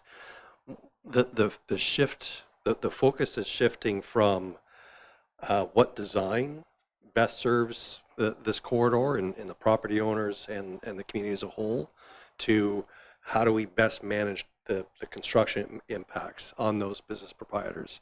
And so that's, again, it's the engagement is shifting from design impacts to construction impacts, and that's the piece that we're committing to through really 2 parties now, the construction manager as well as the concierge service that the Deputy CEO spoke of. So we don't have, I think, exactly what you're looking for, but that was never really part of the program. And that makes sense. Which, well, I thought that was my understanding. I thought it would come to us. I know my colleague, the deputy mayor, shared that concern as well, in the way he was saying it. Now, where we're going to have the customer service plan, our impact plan, that's presented in here, it says that we're just going to be kind of reactionary to try and figure that out. So that work will have to come back to us, I assume, when you do knock on the doors and there is impacts and there is something happening to businesses. We're going to have to be reactionary. Next term, we'll have to be more reactionary to that. And that's my understanding of that. Correct? Through your mayor to Councillor Harper, our intention is not to be reactionary. Our intention is to knock on the doors now before we start the construction work as part of the final design phase. So we have that data to know what the anticipated impacts might be and to have that plan. So when we're going into construction, when we're going into the construction management phase of it, we've got plans already thought out of how to best manage that and contingencies if certain things do happen. So it is not to be reactionary, but actually to plan ahead and to have those in place before we get to construction. Okay. I'll move on to my next point, and that's going to really talk about the impact to the residents then, as there is a balance, or to try and find a balance, there's an impact to residents, and that's going to be the ones on John Street. You've added 2 different design implementations here, one for a 3-meter trail that will push directly into the access zones north on John Street. That's what will that require? Adjusting driveway widths, relocating ramps, or removing existing front yard encroachments? Is there any expropriation? Because that wasn't in your 31-page presentation, but yet you gave us that design as an option. So maybe you can explain some of that design engineering for us right now, because right now I have to advocate for Ward 6 people that are going to be affected by John Street. And if you don't have those answers for us, then how can we endorse this decision without having engineering review, operational planning with critical deficiencies, regarding to active transportation on this street? I'm going to walk right into John Street and Berry Street right now. You want to put a active transportation line. I understand the theory of that. I support it. But you also talked about understanding which streets are cut-throughs. But it doesn't mention that John Street is the cut-through, but we all recognize that it is. And yet we come to an intersection that is one of the most highly cut-throughs in the downtown core at John Street and Berry Street.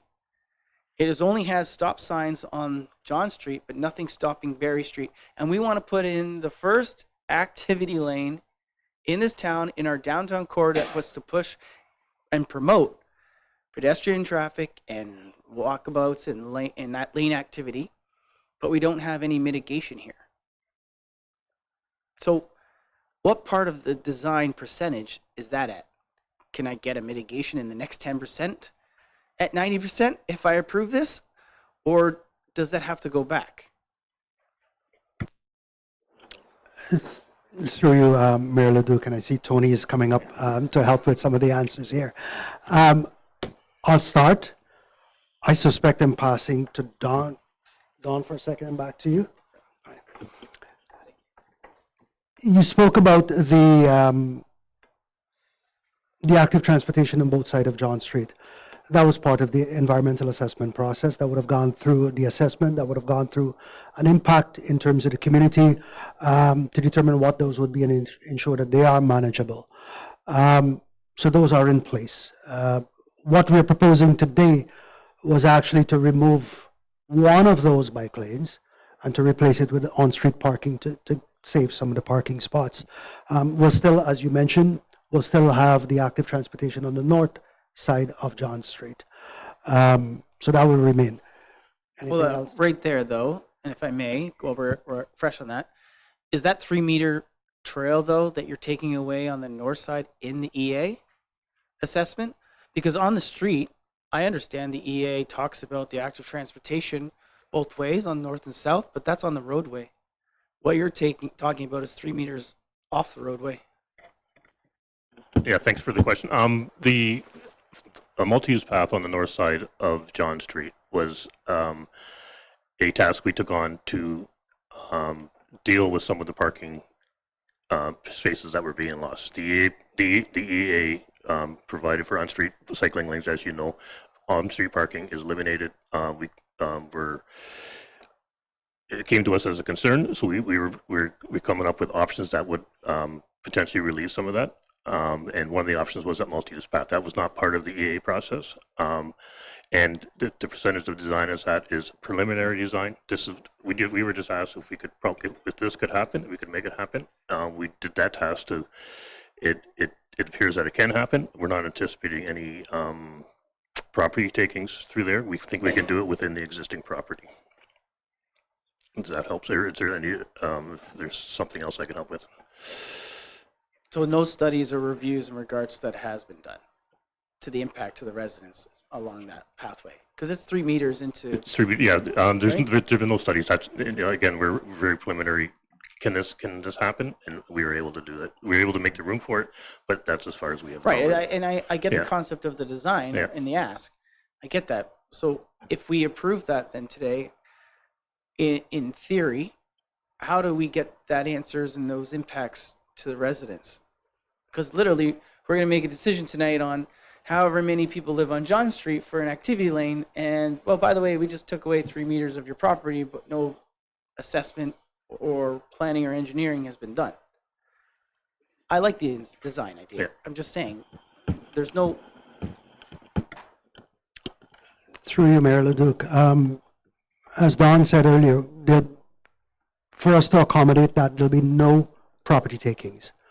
This is all within the existing right-of-way that this could be done. Tony wants to add to that. Yeah, so this is to kind of discuss the, say, the TMS portion of it. It was identified, well, this year earlier on in the corridor review. So John Street was one of the roads that was identified. We did the full review. And beyond that, when we were talking about the staging, John Street was one of the first ones that came up for a traffic mitigation plan for during the construction phase. When it comes down to the corridor review, we put a pause on the recommendations that came from that because we wanted to let the EA guide the TMS recommendations. And then if there was room to improve beyond that, it's already there. We have a rough design from the corridor review. So does that mean if we approve the design to this, then we can improve upon this intersection and my concerns for safety along here? When do we do that? After we approve the budget and today? Like when I want to understand so that way when I wake up tomorrow and 30 people message me saying, you're about to take 3 meters of the property I had? Well, it's not yours, I get it, but it's the town's, but they've enjoyed it for over 150 years. How do I explain this to them?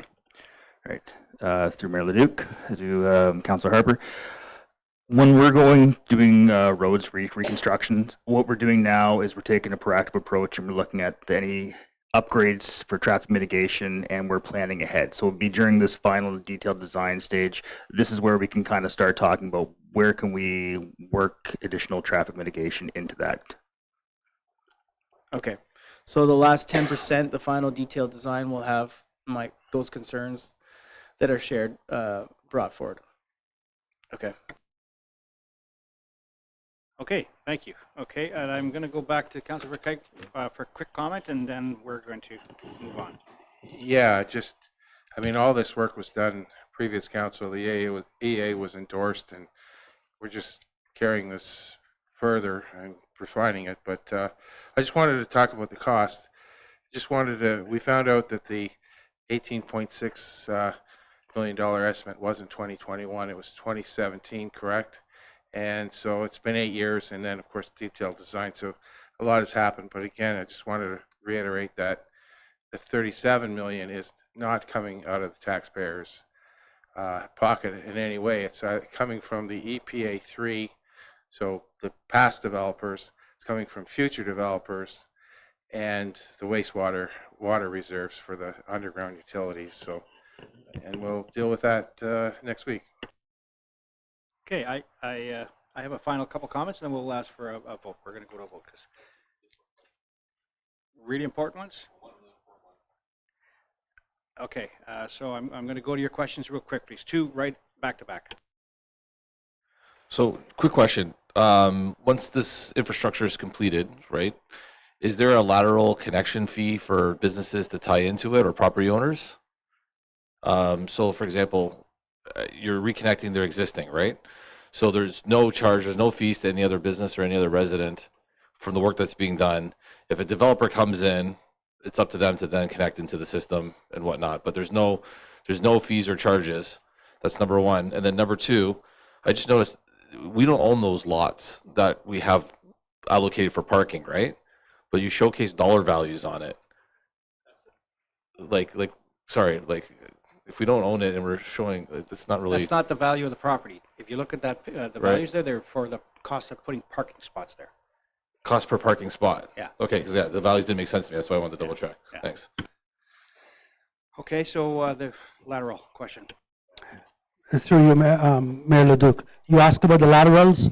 Our policy is like for like. There's no charge for like for like. If there's an upgrade, there is a cost to upgrade. If there's a new, there's a cost for new. Right? In addition to what you have right now. But like for like, there's no cost. Okay. A couple of questions. Thank you very much.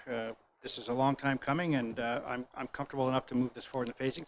My only questions I had, and I either missed it, the 30% design phase, but there's no left turn lane at Holland Court. So I wondered why we don't have that, or is it, do we not see a need because we have the advanced light there? And the other one that I had concerns with was Ann Street. I didn't see any left turn lane at Ann, and we do have some traffic that run there now, not to say that it's going to be in the future, so maybe the 8 made that difference, but if you could just comment a little bit on that, if you don't mind. Yes, I don't know if I have a good answer for you. The answer I do have is that's what the modeling produced through the EA, and that's the preliminary design we were given to move forward. I can circle back with the modeling results, and by all means I can share them for sure. So. Yeah, if you can circle back to that just to make sure, because I really, the AND one is a critical one in my mind, because you've got the 4, it does 4 lanes, so you might have that, AND is right where we bring it down then to 2, right, from when we come to set. So just something to look at, and please have a better look at that if you can. So I'm good to go. I think, I liked it. I think it's a great project that we have to get moving forward, and I look about, we talked about the chicken and egg. The whole thing is, though, if you want to see redevelopment in your downtown, you want to try and improve your downtown, you've got to be there yourself. As a town, we've got to be there ourselves. So we made significant monies at the Civic Center. We're going to be doing the Civic Center down on Simcoe Road, and this project is going to help us move to have people want to say they want to reinvest in their buildings down there, or bring new investment into the community. So to me, this is a project that has to go first, so we can actually stimulate that reinvestment in our downtown core. So I like the fact that we looked at that project manager. We've got the ambassador. I think we're going to be able to manage the situation to mitigate as much as possible. There is going to be pressures, but we will work through that, and we'll make sure, because like I say, I've met with a lot of business owners down there. They're still there. They had concerns. We addressed them. We talked about what we would do to help them, and we can make sure that we manage as best as possible to not impact people downtown. So that's my only comment. So we'll move to it. You got one. What's the point of order? Procedure. Go ahead. Thank you. My procedural question talks about any of the points that we brought up right now. Do we have to add them into the amendment of this so that they're addressed, or will staff bring those to the next phases that we've highlighted?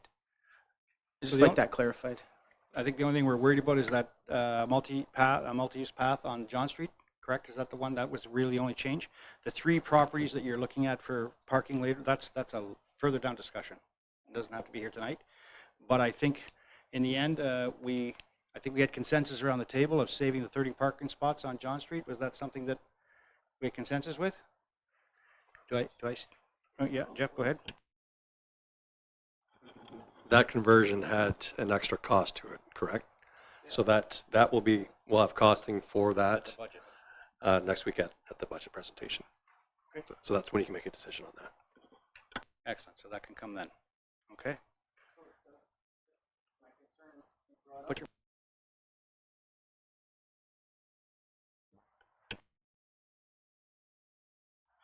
I think you're asking about what the detailed design is going to look like and how all that can be accommodated.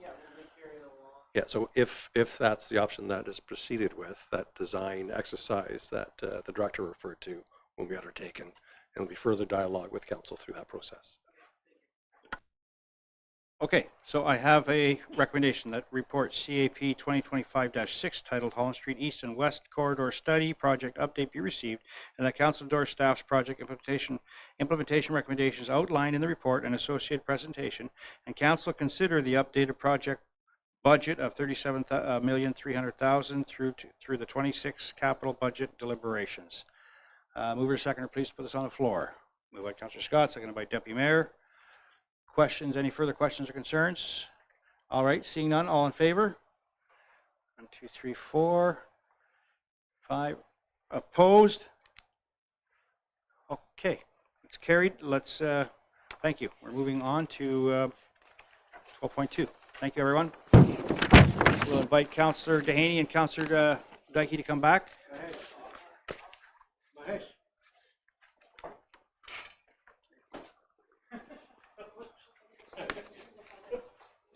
Okay, Council, we're going to move along here. So we've got 12.2 proposed stormwater utility fee strategy, SW 2025-2. I'm going to put the recommendation on the floor and then we can have a discussion.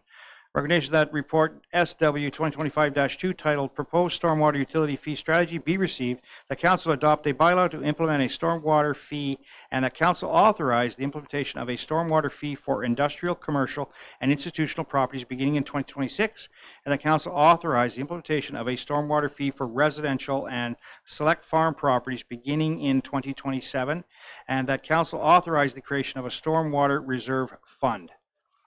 Mover and second to put this on the floor, please. Moved by Deputy Mayor, seconded by Councillor Harper.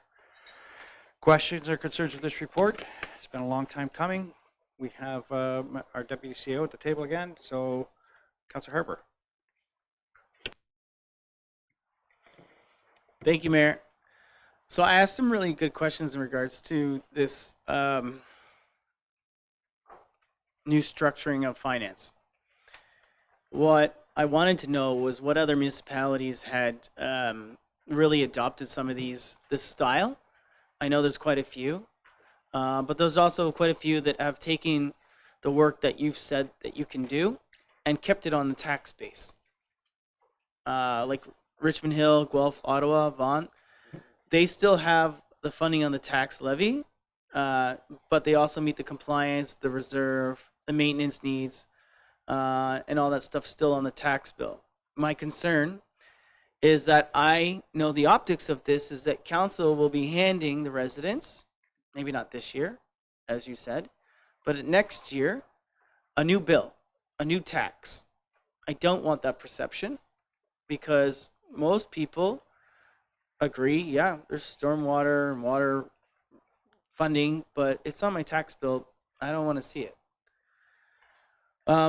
It already exists within our levy, right? The public understands that, but they don't want to see a second invoice. They're already getting a heating bill, water bill, electricity bill, and now I want to get a stormwater bill. I don't like those. I know a lot of people don't like those. Actually, in a survey, most people don't want to see a new bill. So like a separate stormwater bill becomes more like a lightning rod to people. And they read it as an increase regardless of whether the taxes go down. I just don't like the narrative surrounding that.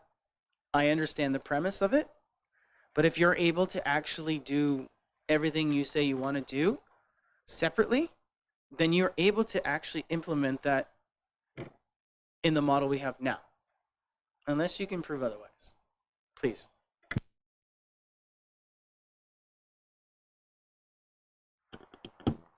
Do I answer the question first, or we go through the presentation first? Which would you prefer? I seen there was a presentation, but it doesn't say in my notes here that you're doing a presentation, so I apologize. Presentation. We should have had, Yeah. Please. we should have had the presentation first, so then you come back with your question. I know, I seen it, but it wasn't here.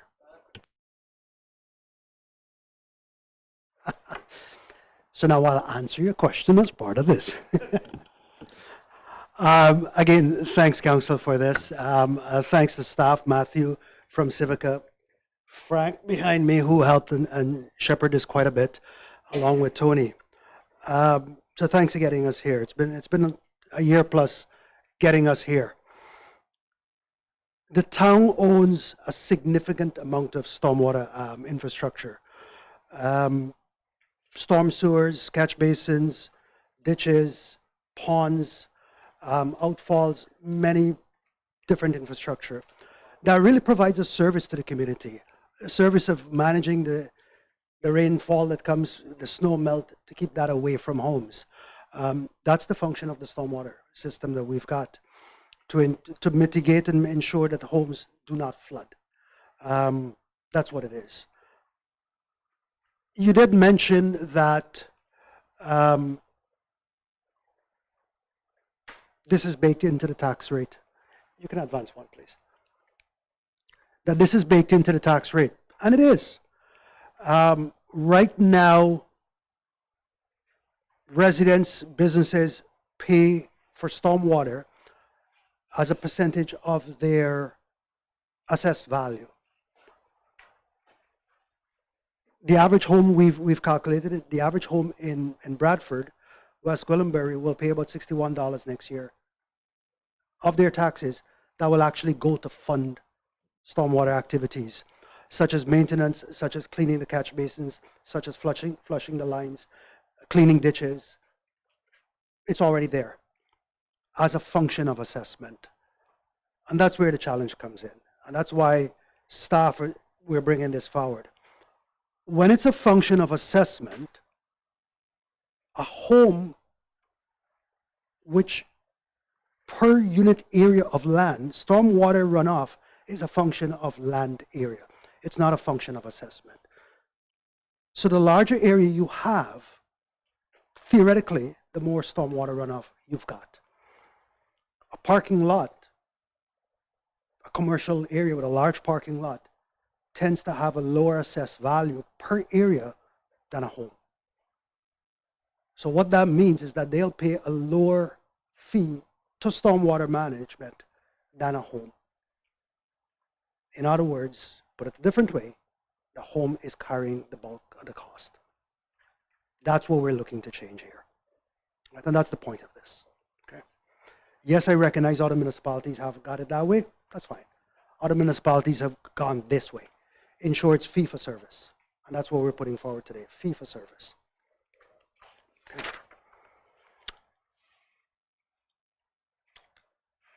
This is where you take over. Go for it. Next slide, please. And thank you, Mayor Leduc, Deputy Mayor Sandu, and members of council. My name is Matt Malone from Civica, and it's a pleasure to be with you tonight. So as Mahesh was mentioning, there's various reasons why there needs to be a dedicated stormwater fee. A lot of the impetus lately has been around regulations, particularly at the Ministry of Environment, Conservation and Parks level, which came out with the CLI ECA requirements, which mostly attains to the wastewater and stormwater systems. That stands for Consolidated Linear Infrastructure Environmental Compliance Approval. So of course they shortened it to an acronym that makes more sense and is less of a mouthful. So why there's certain regulatory needs that are driven and need to be funded through the ministry and to accommodate and comply with those regulations.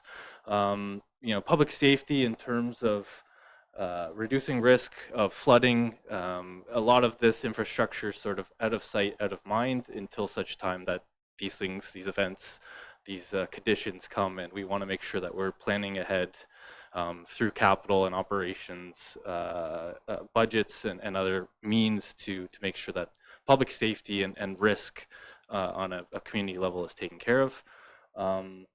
As was mentioned earlier, in terms of properties that generate more stormwater, have large impervious surfaces that shed that water quickly, it seems to be more fair and accountable that they should pay a larger portion of that share towards funding this type of a program. And asset management, in terms of asset management plans, stormwater master plans, all of these kind of fit into the overall aspect of what goes into the infrastructure to operate and maintain them now and into the future. Next slide, please. So the benefits are really trying to tie those dollars of what is the benefit to the community to what is going into the capital budget, operation budget to manage stormwater, maintain those systems, maintain those assets. Lots of, as I mentioned earlier, a lot of these systems are notoriously underfunded across Ontario, Southern Ontario, across Canada. Many are out of sight, out of mind until they're not. And so this dedicated stormwater fund puts together a plan to fund specifically those needs. It's a stable funding mechanism, transparent. We can directly link those fees to those services that are provided, to pond cleanouts, to flushing pipes and cleaning catch basins, and it aligns with a lot of the best practices that are happening across Ontario, Canada, North America, where this has been done dozens, hundreds of times across North America. Next slide, please. So where we came in, where Civica came in, so our scope under this assignment in this project was to develop a plan to pay, manage, and communicate about stormwater management to the committee, or to the community, I should say. So understanding what are those costs, what needs to be funded, what projects, what operational needs do you have to go into that, and then build a sustainable and equitable funding structure specific to your needs and how you plan to implement something to build a utility or a rate. We recommend funding levels based on, again, what is in the asset management plans, stormwater master plans, projecting out a number of years to understand what funding is needed, and then building out a reserve target as well based on our experience in similar municipalities and understanding what the level of risk and reserve is needed to manage this program, not now, but well into the future. We engaged the community, so I have a couple slides on some of the community engagement we had to make sure that the public had their chance to input their feedback on this type of a program. And then ultimately, at the end of this, we came up with the most sort of fair, affordable, simple model that we think can deliver this for the town. Next slide, please. So as mentioned, this has been a while coming. So original presentation to council was in August of last year, kind of explaining what was going to happen. From that point forward, it was really to implement the plan. We started talking to the public. We had a public engagement center in this room last year in September. So we had both sort of in person and then ability for the public to engage online. We had a website, and a lot of that was communicated through various channels so that the public could engage and give feedback on the direction and what we were looking to implement here. Next slide, please. I know the mayor was here last year. Public engagement is always a funny thing. You never know exactly how many people you're going to get out. It wasn't a huge turnout, but we did get a good mix of both kind of urban and rural folks that came out and gave us some feedback, wanting to understand and express concerns about how we're going to kind of distribute costs between urban and rural communities and take that into consideration. Where is the cost going to be? How are those benefits received? And a lot of good conversations around that, how we're going to, think about this at a community level, but also at the lot level, as was mentioned earlier, in terms of those that are contributing more, do they pay more, and all that stuff. And then really trying to understand, over a longer period of time, 5-10 years, what is going into that? What are these investments paying for? So trying to understand from a capital and operational perspective what the fund will actually go towards. And those are some of the just a lot of exploratory questions, and understanding was really part of that public engagement session that we heard and had good conversations with the community about that. Next slide, please. So this is a community snapshot, and really the point of this slide is to just kind of break down how we look at building out the models for these and sort of the base assumptions. And a lot of it is based around, and we have different funding models that were evaluated. So it's based on the land use type and some of the calculations for the different models use things like area of the land, impervious area, all of those things. So this is just to kind of give a context of how we build these models, what we're looking at, the data we're looking at, and in conjunction with this, we put into the forecast sort of a 10-year growth perspective as well, to understand from a user base and revenue perspective how this is going to change over time. So this just kind of forms the basis of some of the strategies that I'll present next. Next slide, please. So as part of the overall project and going through the process, we evaluated 5 funding strategies, which kind of turned into 6, if you will. So there's a number of different ways that we can fund these things, and it just depends on what, again, fits best with the community, the assets, the infrastructure, and then also how, from a finance and taxation, let's say, perspective, what makes the most sense for your community. So there's the general revenue approach, which is based mostly on the assessed value, which is kind of what we touched on earlier. A flat rate approach, which just kind of spreads that cost equally across all properties. And the sort of extra approach we looked at was a tiered flat rate approach. So looking at different land uses and size and impervious areas and understanding how that may impact the modeling from a financial perspective. Land area, so just looking at how much land each parcel or each type of parcel has, and allocating the cost per acre, very simple. Impervious surface, so this is a very detailed calculation where you're looking at the actual impervious area on each property and trying to understand how much is contributing from a stormwater runoff perspective. And then land use coefficients, which is kind of using more design guidelines from municipal stormwater engineering data sets to apply that to the properties and understand what funding we would need that way. So long story short, there's different funding strategies, and we want to go through each and do an evaluation of what makes sense, again, in the context of the town. Next slide, please.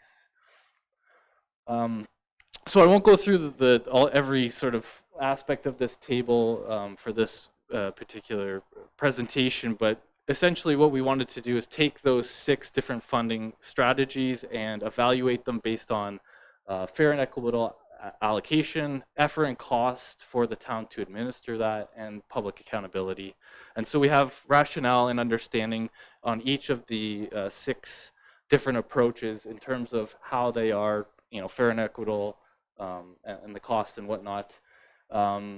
So this is some of the basis of how we evaluate which funding strategy makes most sense for the town. And then in terms of where we ended up, and this will be the next slide, please, would be on a hybrid flat fee approach with tiered components. So essentially trying to align that impact of stormwater runoff to the types of property we're looking at. As Deputy CAO mentioned earlier, the ICI properties that have large parking lots, higher impervious areas, greater runoff, shoulder more of the fee in terms of on a per unit basis. And then on a residential, from a residential perspective, we've tried to kind of break that out as well in terms of the lot sizes and how much is impervious. So we're trying to, again, understand from a runoff perspective who's kind of contributing the most, and make that as equitable and as administratable as possible across the different categories that we were able to create.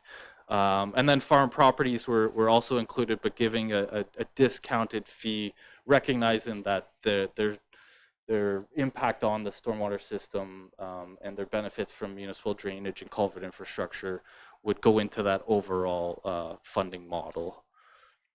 And then final slide for me, and then I'll turn it back to Mahesh. So this is the final recommendation. Again, all the details are in the report that are appended as well, but we're trying to break this out based on residential properties and understanding how impervious, how much paved surface is on those properties, and building out a tiered flat rate structure for both residential and ICI properties. So anywhere from $88 per year for a residential, sort of typical residential home that has less than 45% impervious, up to $150 per residential home for those that have really high impervious, lots of paved surfaces on a residential property, and a similar structure for small sort of, and all the way up from less than 2 acre IC properties up to larger than 10 acre with high impervious IC properties, and then farm as well at the bottom, as I mentioned, with a reduced rate compared to the residential urban and rural properties. So with that, I'll pass it back to yourself here. Thank you, Matthew.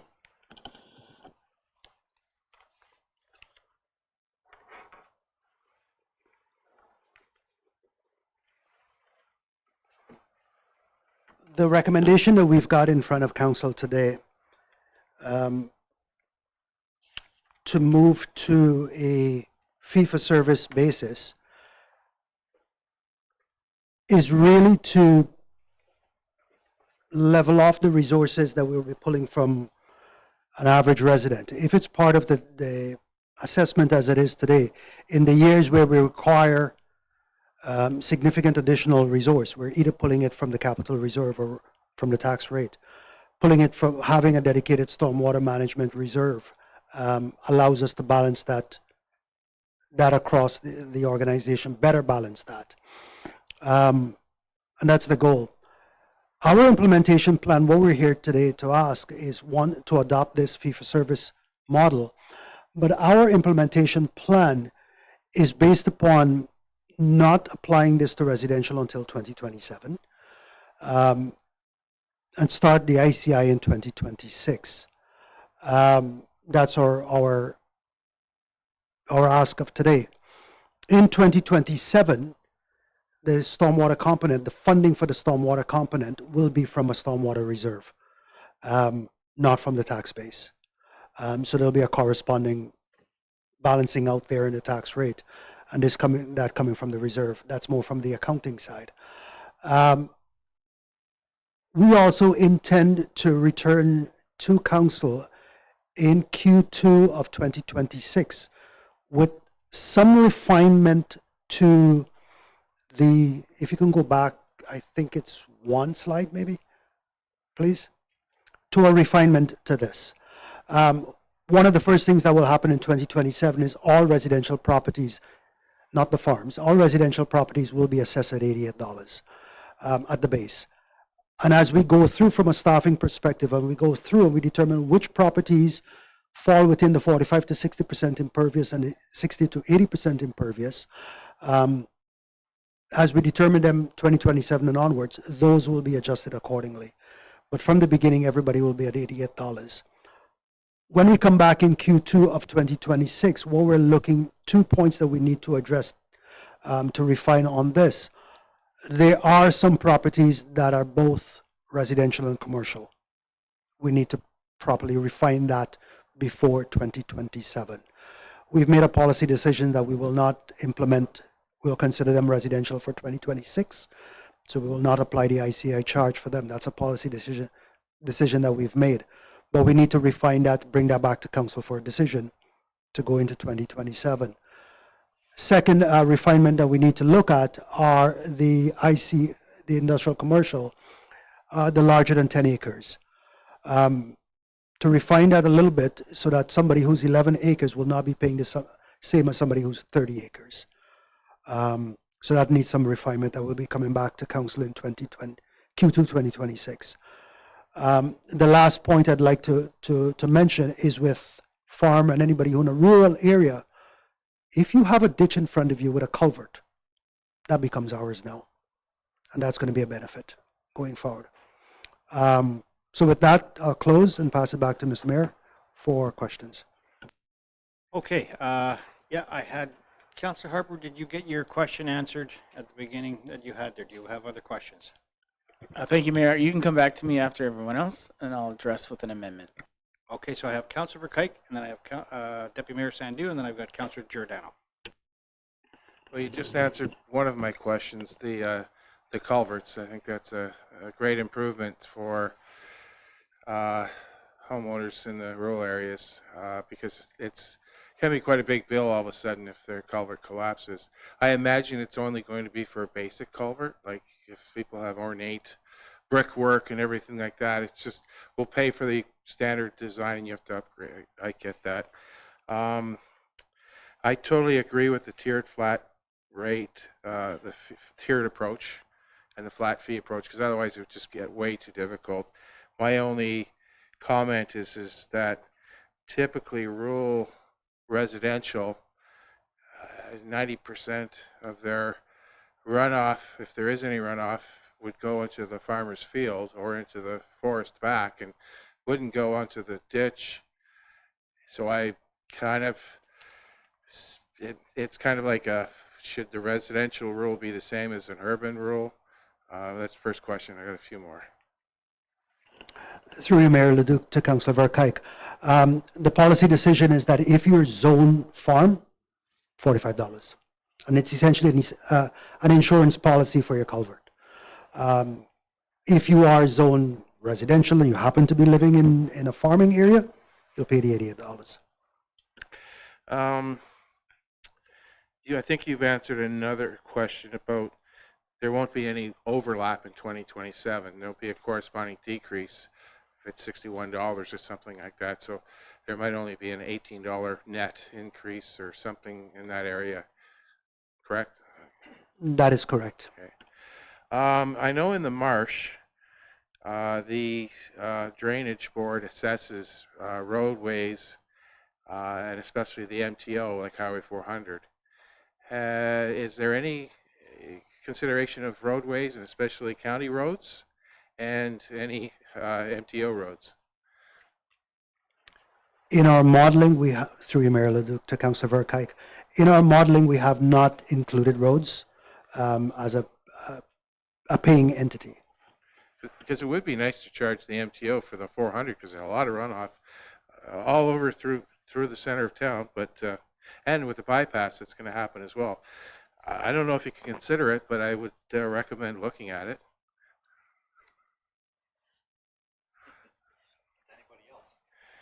Has anyone else done it in any other municipality? Matthew, are you aware of anybody levying? No. As Frank, our drainage superintendent, just mentioned, MTO, they've got their own independent stormwater management, same as the marsh. And that's why this doesn't apply to the marshlands either. Okay. Except that their runoff, does it all go into French drains? It has to end up somewhere, but I'll leave it at that. Just the last question. In 2028, there's a huge increase in pond maintenance. Is something special planned for 2028?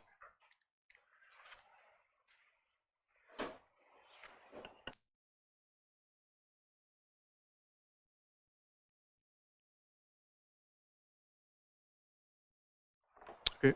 Through the mayor, Councillor Verkuyk. In 2028, following the stormwater master plan that was adopted a number of years ago, it was considering the conversion of a dry pond into a wet pond facility. And you'll see, I think it's actually 27 and 28. There's substantial. One is for the engineering and design, and the other's for construction. That's what that's for.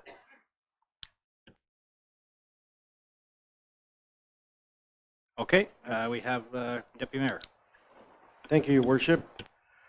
Thank you for the presentation and the report. I'm happy to see this, as in my mind it allows fairness and equity where properties will be paying proportion to the runoff, not the assessment. Some of the questions I have is, are we planning any incentive programs for any properties that install green infrastructure, such as rain gardens or anything? Is there any incentives for people doing that? That's one question. What is the communication plan with the residents? As you mentioned earlier, this is already being paid, but it's buried in the tax levy. How are we making of a resident understand that this is not a new tax or a rain tax or a tax grab? It's a reallocation, just showing differently. What is the plan there? And third question is, if someone doesn't agree with their charges or their classification, what's the dispute mechanism? Thanks.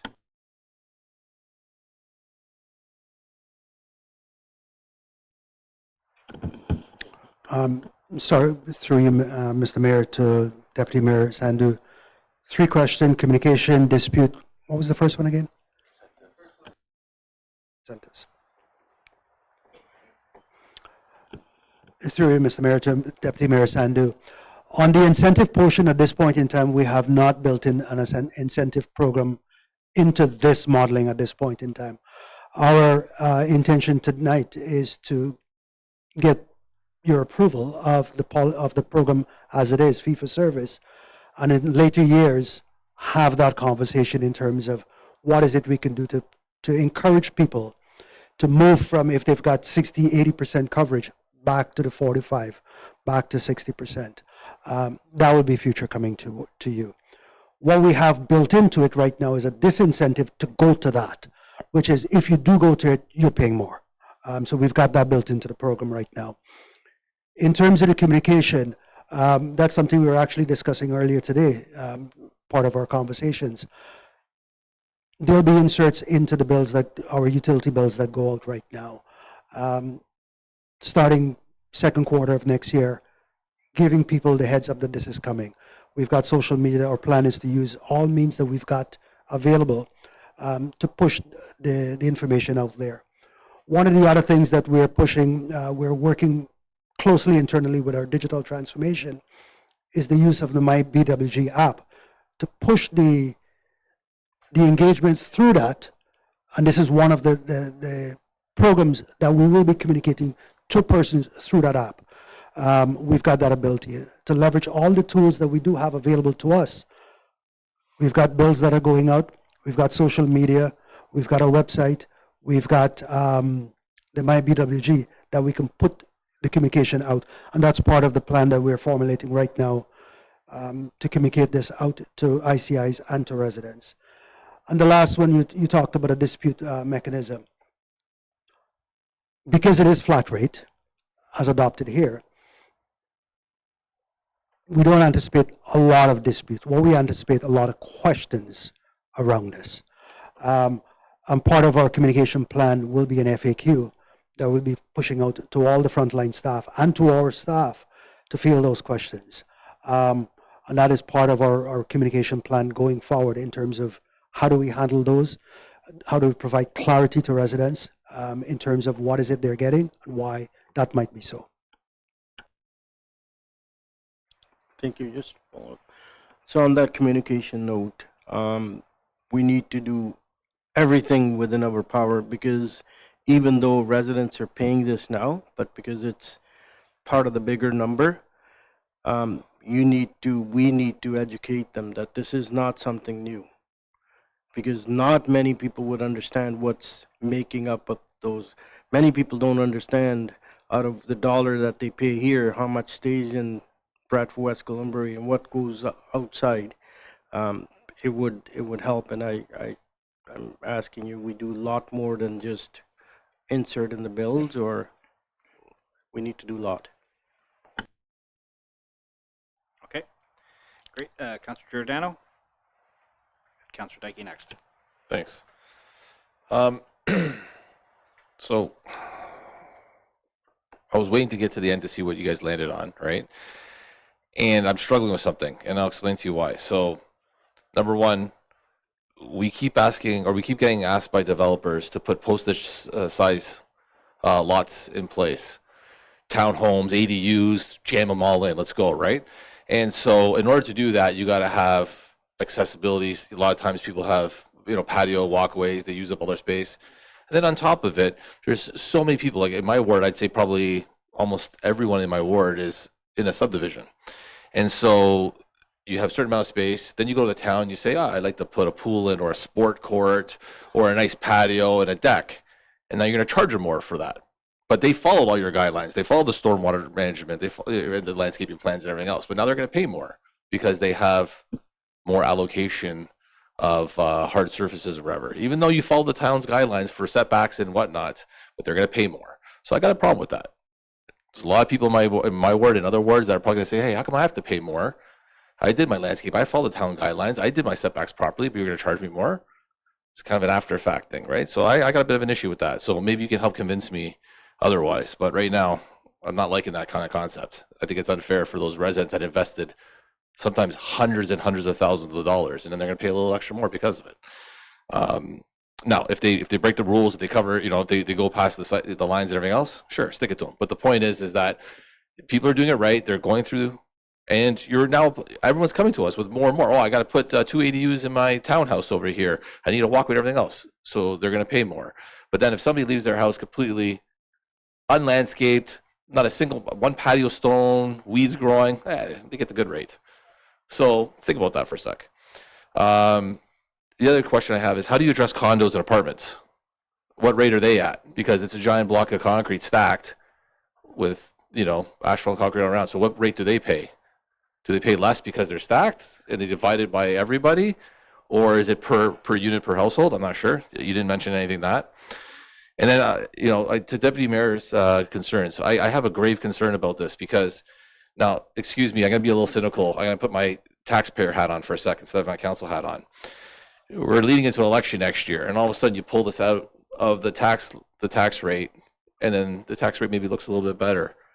And then all of a sudden the tax rate creeps back up again in the future, this and that, but it's almost like robbing Peter to pay Paul. You know what I'm saying? Like, I have a bit of a concern with how this is, like, why now, first of all? It seems very timely, but maybe you could put my mind at ease, because you did mention that it will not hit residential properties next year. So that gave me a little bit of comfort knowing that this wasn't a little, work being done. So the other thing is that the $88 base is set for 1 year. So again, it's like, oh, okay, it's only $88. Then all of a sudden, when you reassess, it's like, oh, I got you for a little bit more because you have a pool. I got you a little bit more because you got a basketball net in your back here. And then, that communication has to be there as well. So those are my concerns. I can already tell you my phone's going to blow up. Sometimes the small dollars based on principle really gets people mad. So maybe based on my concerns, I'll take my homeowner hat back on and put my councilor hat back on now. Now talk to me as a councilor and put me at ease on this. Through you, Mayor Leduc, to Councillor Giordano. I'll add a fourth one at the end for you. You spoke about pools, etc. The fee is based upon coverage. Anything below 45% hard surface coverage is $88. So you put in all the pools you want. As long as you're below that, you're $88. You go above that, it means what you're doing is you're sending additional runoff to the stormwater system. That's what you're doing when you're hard surfacing.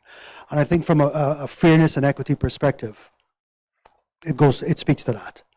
That if you're using more of the infrastructure that's out there, you're paying a little more. That's what it is. Condos, it'll be per unit, per registered unit, per tax roll. $88. But it's $88 times how many condos are there.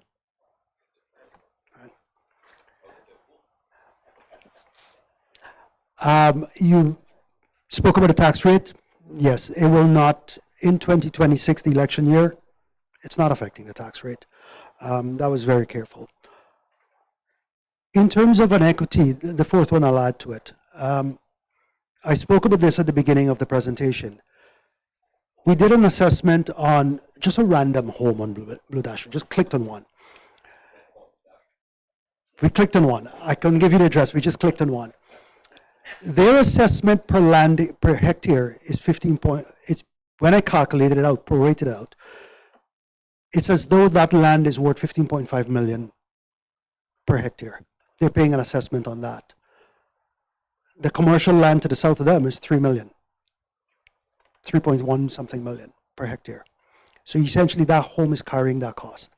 That's what we're, as I said earlier, that's what we're looking to change the equation here. That's what Matthew, a lot of the work that Matthew did was to that. And that's what this is about. That's a very good question. Maybe Frank can answer why now. It's never, I would say, put it this way. It's as good a time as any to do this. It's something that we could have done in the past, yes, but it's as good a time as any. It's something that we need to do from an equity perspective. Answer all your questions? The why now would have been a little bit more specific. It's an asset management plan that we need to build, right? So why now? As Matthew mentioned, the CLI ECA requires us to know what we have, maintain them according to a certain requirement that's in the CLI ECA, and have adequate funding for that. Asset management that we're bringing forward, likely in the first quarter of next year, requires us, on the flip side, to know what we have, to have a plan to maintain, have a plan to renew all of those assets, and to choose a level of service. When you add that back to the CLI ECA, that tells you what the level of service needs to be, we know what we need to do. We just need to have that plan in place that, ensures we've got adequate funding. Why now? It's about us as staff making that decision that the best way to do this from an equity perspective is to bring it forward and have a fee for service, as opposed to an assessment base. That was a staff decision to bring this forward now. But it boils down to regulation When you say regulation, from the province. the provincial regulation is that you have to fund this. Right. As Councillor Harper did say, some municipalities have chosen to fund this through the tax rate. We as staff believe that the preferred way to fund this is through a separate, transparent fee for service. Yeah, I'm not arguing that. I'm just saying it's regulation. We need to do this, and we do it on our property tax bill now, but we're just moving it to another line. Okay, so who's next? I've got Councillor Dykey. Yeah. Just I'm gonna ask you a few points for clarification. So right now it's about 6187 per house, correct? Now you're talking about in a year from now or 2 years, you're going to go to $81, $88.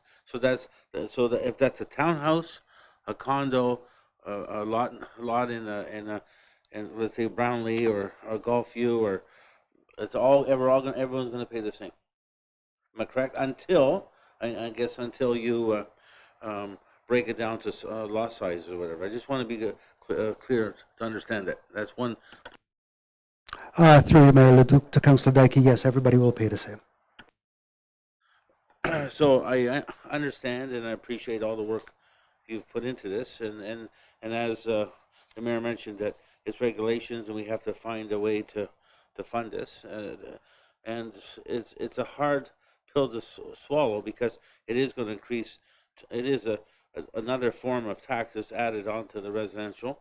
And when it comes to commercial, I see the logics for these big lots, 11 acre, 10 acres. They push a lot of water, and sand goes into the system, and it does plug up our storm ponds. But on the other hand, that cost, I'm just bringing it to light. That cost will be passed on to the store owner, either store owner or the plaza owner, or is passed on to the consumer. So there is a cost. Boils down to consumers going to get hit to this cost. Now, my question is, have you looked? I'm sure you have because you have a consultant on board here. You looked at other municipalities.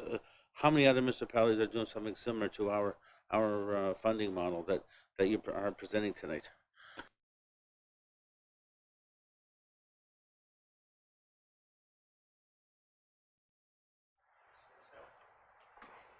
Thank you. Through you, Mayor.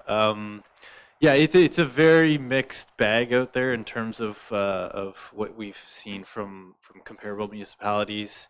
Right now, kind of nearby, similar as it can be in terms of what this is doing. I mean, we've done this for King and Georgina, and it used a more of a general revenue approach.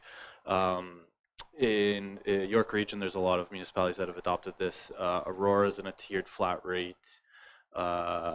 Richmond Hill, Whitchurch, Stouffville, Vaughan, they're all using a sort of tiered flat rate approach as well. So it is very mixed. I mean, you have the Mississaugas of the world that have an online tool where you can zoom onto your house and see exactly. They have a tool that calculates their impervious area. It's very resource intensive, but it goes to that level in some of these places as well. So hopefully that answers the question. Yeah, no, I appreciate that those answers because this is important because at the end of the day, when I look back in '85 when the subdivision agreement was written and those stormwater, those ponds were built to those standards back in '85 or whatever. Today, I read different subdivisions agreements in north of us, and I've seen how through whoever manages it, how great the demand is to build the new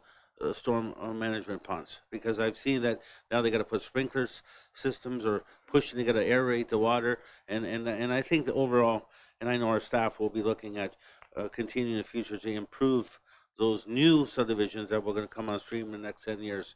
And you have to change is happening, and we have to change with it. Now, this is one way to fund it, and I have to, at the end of the day, I'm not pleased. It's another tax, but we have to maintain our infrastructure. Like you mentioned about flooding, and if we don't maintain our infrastructure, we're asking for trouble. So we have to stay on top of all infrastructure in this municipality.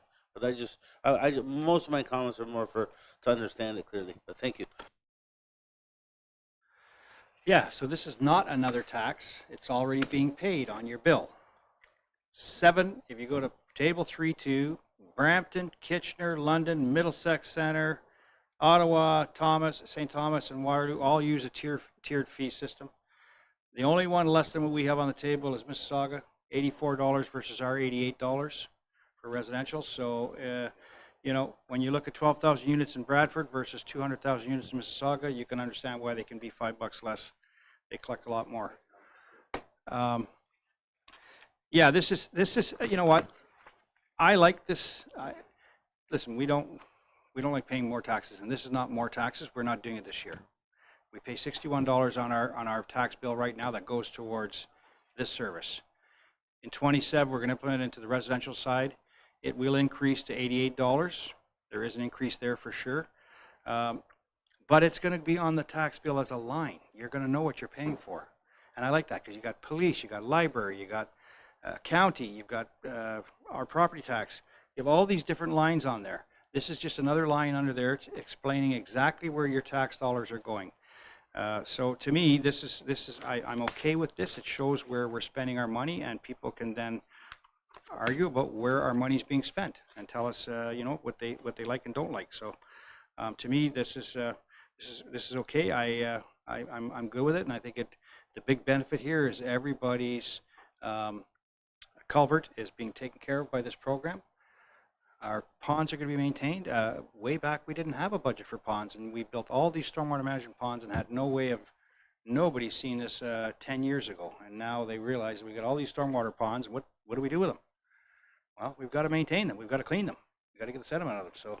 So So this is one way that MECP brought this forward, brought in this program, and we're implementing this program, and it's basically an asset management program to ensure that you don't have a flood.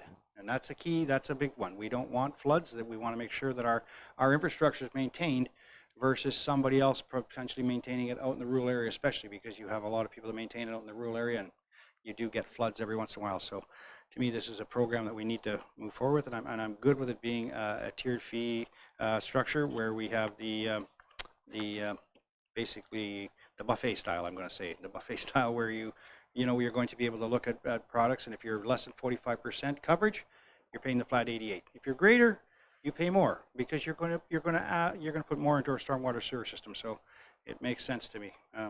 So I'm good with it. And any further comments or questions before we go, Councilor Ferragini? Yes. In regards to the percentage for did you mention how you're going to come to those numbers? Are you just hiring staff to go around and look at all the properties? Are we doing maps overhead to see how much actually covers the area? Did you explain that part? Through you, Mayor Leduc, to Councillor Ferragini. No, our intention is not to hire staff, but it will be using our existing satellite mapping, which are reasonably good enough to make this assessment. And it'll be an assessment as we go forward. So it would have to obviously be continually looked at as properties do change ownership and change coverage on their land. And then in regards to the fee structure, I was reading in the report, we came up with, the $88 that came up and all the other costs associated was due to the projects that we currently have on the books. Because when you take a look at neighboring municipalities, you have somebody like King who's much smaller in population, but their fees are much higher. But then you get Aurora who's higher in population and their fees are way higher. But then you look at Witcher-Stouffville, same population, much lower fees. So if you can explain that. Through you, Mayor Leduc, to Councillor Ferragini, I'll start, and if you need to add in, Matthew, sure.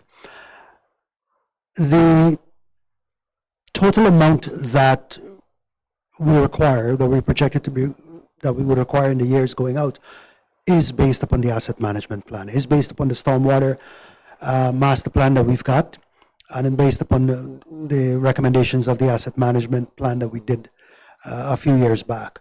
That gave us the required works. We've put an assessment to that. It is the modeling that was done through Civica that determined what those appropriate rates should be that would give rise to the funding levels that we require. Through you, Mr. Mayor. Yeah, so I think maybe just touching on the last point there, specific to Witcher-Stouffville. So we have an annual revenue for them of approximately $650,000 in terms of what programs and capital and operational programs that they're funding. So based on their size and their infrastructure, I would expect that to change probably sooner than later, especially with the CLI-ECA regulations coming out from the province. My expectation that will change, very soon to a higher rate.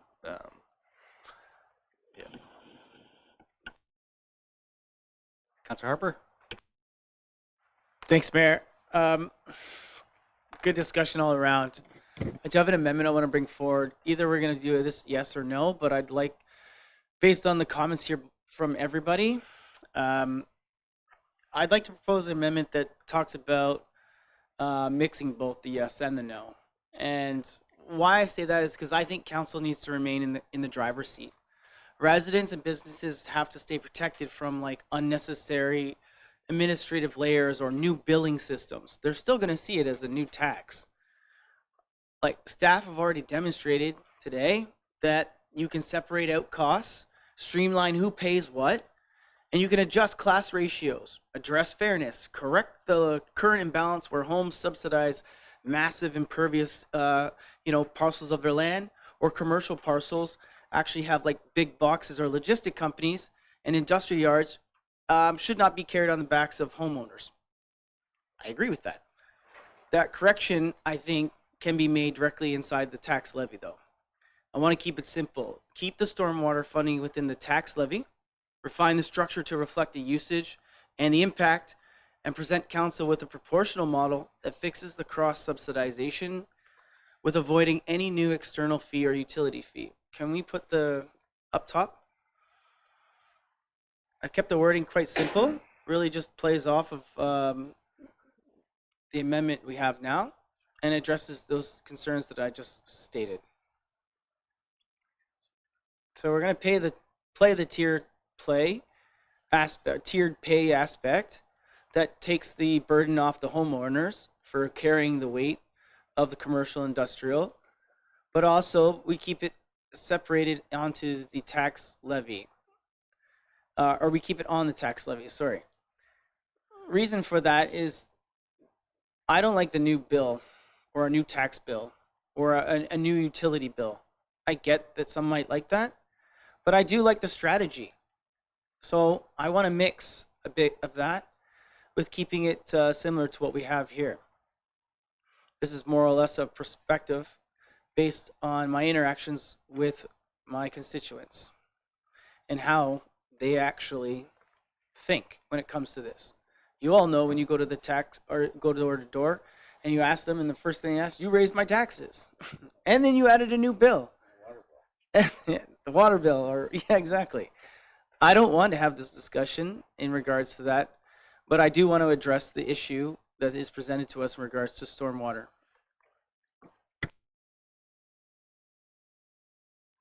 Yeah. Thanks, Your Worship. I totally understand what Councillor Harper is speaking to and wants to achieve. The issue is that lower tier municipalities don't have that ability to set tax ratios across assessment classes to begin with, let alone having different ratios within classes. So it's the upper tier municipalities, in our case Simcoe County, that sets tax ratios among residential, commercial, farm properties, things of that nature. A big part of why the user fee strategy is recommended is because municipalities do have the ability to set different fees for the different types of properties. So again, I understand what you want to achieve. We just don't have that as a tool available to us, unfortunately.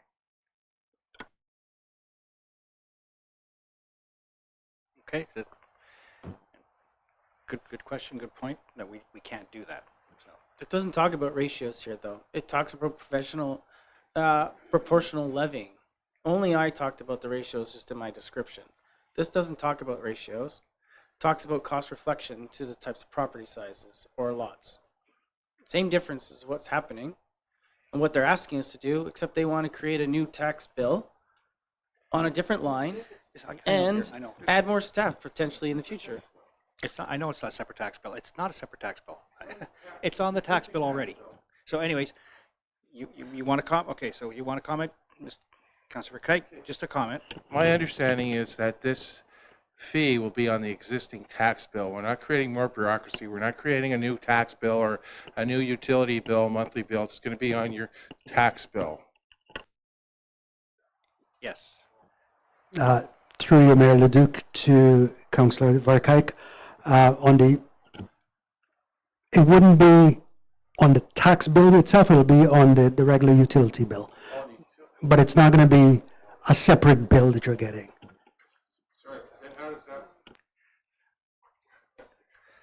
How does that work for rural residents who don't have a utility bill? You'll get a bill. There are about 3,000 rural residents without water, wastewater. They'll get one. Okay. That's a twist. I thought it was on the tax bill myself, tell you the truth. I thought it was a line breakout on the tax bill. So it's going on your utility bill. Okay. Okay, so we have this amendment. I don't know if it works or not. We were told by the CEO that this doesn't work. Can we find out can we bring up our Ian?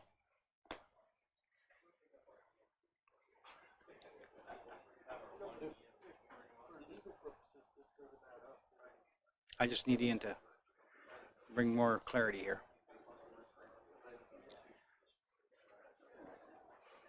Can you add any clarity to this amendment that the CO just identified and what Councillor Harper's asking for? So, Your Worship, one matters to clarify is that the Municipal Act, building on the comments from your CAO, I think Section 307 of the Municipal Act requires us to levy a tax rate across all assessment of the corporation. So if there's a tax rate or you're collecting taxes for a certain service, it gets applied across all properties within that map. So you can't sort of pick and choose and have a different weighting of the taxes for that service to specific classes of property. It's across all classes of property. Now, one thing that, so there's another permission. I'm not sure it would really be helpful in this situation because the fee in the fullness of time is going to apply to all properties in the municipality. But there's an option to determine a special service that is not available to the entire community, and you can strike a tax rate for that special service that applies to that smaller map of the municipality. But again, the taxes raised for that special service are applied across all properties on that map. You can't pick and choose and determine, how much taxes to levy to a certain property within that map. So there is that other special provision, but by and large, once you strike a tax rate, it applies to all properties according to, as the CO mentioned, the ratios that are set by the Upper municipality. Okay, you can comment. Go ahead. Thank you. So seeing that it's tied to the Municipal Act, this won't work. This will go back to Matt then. In some of the structures, some of them have kept it in the tax levy, but adopted the new strategy. How does that work then? There's other municipalities that have adopted this. And they kept it in the tax levy. Guelph, Ottawa, Vaughan, Richmond Hill is still deciding whether to go to this or not. They haven't decided to do the external yet, but they've been presented with the option. So how do they keep this on the tax levy then, in regards to this, but still adopting the new strategy?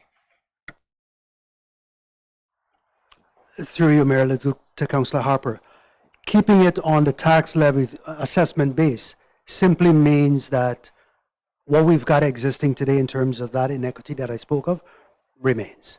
They're just funding it from the tax base. That's it. So I'll just rescind my amendment and keep it to a yes or no, based on this, the expert opinions from CAO and our CFO as well. So, but it did bring a pretty good highlight that we now know. Yes. Okay. We'll keep to a yes or no on this one. Okay. We have the recommendation. Any further comments? And I had a mover and a seconder already. Correct? Yeah, we had to. You had to put the amendment on the floor. I had to have this on the floor. So we have a mover and a seconder. Okay. So all in favor of the recommendation as read out. Call for the vote. All in favor of the recommendation here on this? In the report, yes. All in favor? Sure, not the amendment, the actual report. The report, the amendment he pulled off the floor. The amendment's gone. It's whether you want this yeah, it's simply, you want this or you don't want it, that's it. Okay, all in favor? Again, let's see it. Thank you. Okay, opposed? Okay, it's carried. Okay, thank you.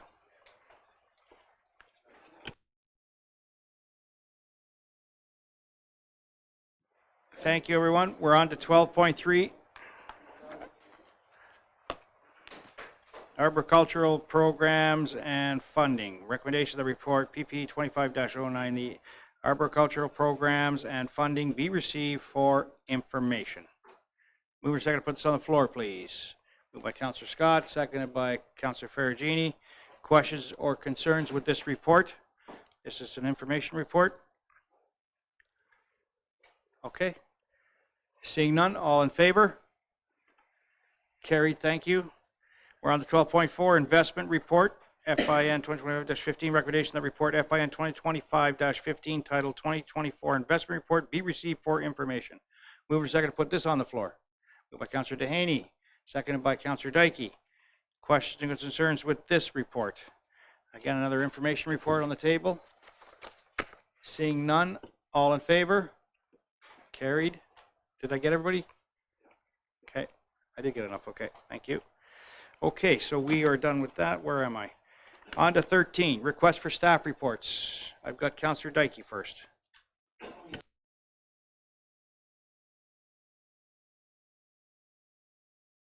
I'd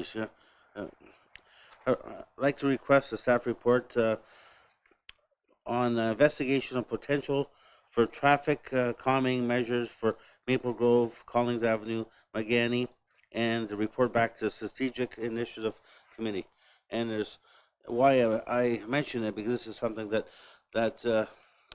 getting a lot of comments from the residents. A lot of the residents came to different committees, and I think it's now's the time that, again, there's a lot of posting on Facebook, and a lot of people have been contacting me. They're going as far as they would like to see a petition brought to us, but I just thought it to be proactive, and hopefully that there's some funding that comes down from the province since they're taking the speed cameras away, that there's another level of funding to deal with this. So I would hope to have staff come back with a report. So I'm asking for a seconder to bring this back. A report, or just a report. Yeah, a report on Magani, Maple Grove, and Collins Avenue for traffic mitigation. Yeah, that's all. That's it. Thank you. Thank you.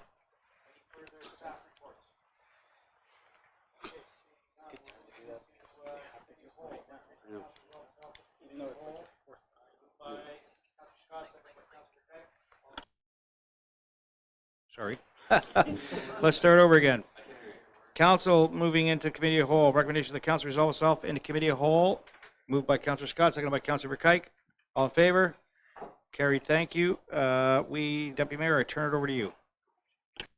Okay, thank you. I call this meeting to order at 10:01 p.m. Okay, declaration of pecuniary interest and general nature. Okay, done. Okay, getting right into staff reports. September 30th, 2025 financial results. The report FIN 2025-16 titled September 30th, 2025 financial results be received for information, and that council authorized closing the capital facilities reserve fund and transferring the remaining balance to the capital replacement reserve, and that council authorized the transferring the balance of the parking lot reserve fund, save and accept of $44,460 to the capital replacement reserve, and that council authorized additional funding for annual capital projects that are slightly over budget, with such funding to be provided in the same manner as the originally approved budget. Can I have a mover and a seconder, please? Councillor Scott, Councillor Dykey. Any comments or questions? Councillor Scott? Thank you, Deputy Mayor. I just want to speak to the reserve consolidation item on this report. It's something that I had requested a few months ago, and I think it reflects sound financial housekeeping that's important for our long-term capital planning. I think we all, in our various ways, try to responsibly and carefully manage our collective tax dollars wisely. In my case, I don't like to be cheap. I like to try to be smart and take a business approach to how we manage our revenue and our assets, and truly approach things in the phrase running it like a business, which, you know, as a business person, that isn't a piece of political rhetoric to me. It's just how I do business. We've had these small sort of stranded reserve funds that are too limited in size to serve any meaningful purpose for a while, and collapsing them into the main capital reserve, I think, is a prudent, effective way to put a little bit more juice into that reserve, which we know is under strain. from the major projects underway or on the horizon. I think we should all agree that our reserves are meant for one-time emergencies as a rainy day fund or for creating and renewing tangible capital assets. They're not meant to plug recurring shortfalls in an operating budget. So, as I say, I think this will strengthen our capital position and improve our ability to fund asset renewal. And it also shows good fiscal discipline and a business sense of trying to say that we want to put our financial assets into more consolidated, more effective funds rather than have these little funds that we don't actually draw on that essentially represent stranded capital. So I'm glad to see that the finance staff largely were able to support the request I'd made a few months ago, and I hope council will as well. Okay, thank you for those comments. Good comments. Any other questions or comments? Okay, Mayor Leduc. Yeah, thank you, Deputy Mayor. I just need a question on the capital. The council authorized the additional funding from annual capital projects that are slightly over budget. What do we mean by slightly? Is that within that 10% range are we talking about in the recommendation? Mr. Goodfellow. Couldn't find that anywhere.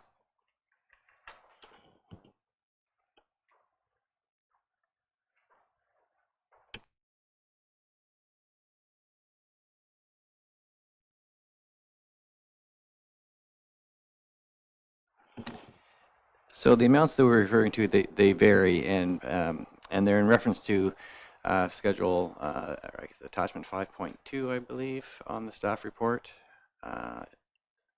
Yes, for the annual capital projects.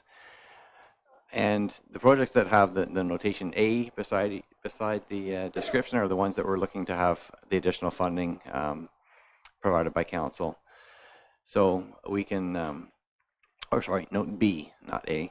So we can do a better job in the future in terms of drawing that information out into the body of the report rather than relying on the notes and the attachments. But I can just go through some of them quickly if council likes. So for there's work done in cemeteries, for cemetery renovations and restorations, it's $1,700. $3,000 for miscellaneous parks equipment. Both those previous two coming from capital replacement reserve. Play structure equipment replacement, $120,000 budget, looking for just shy of $5,000 to finish funding that program. Again, from capital replacement reserve. $1,200 for some pool inflatables for our recreation programs, again for capital replacement reserve. $1,800 for the Bond Head Heritage Culture District, HCD. And that's a combination of growth-related funding and town-owned resources.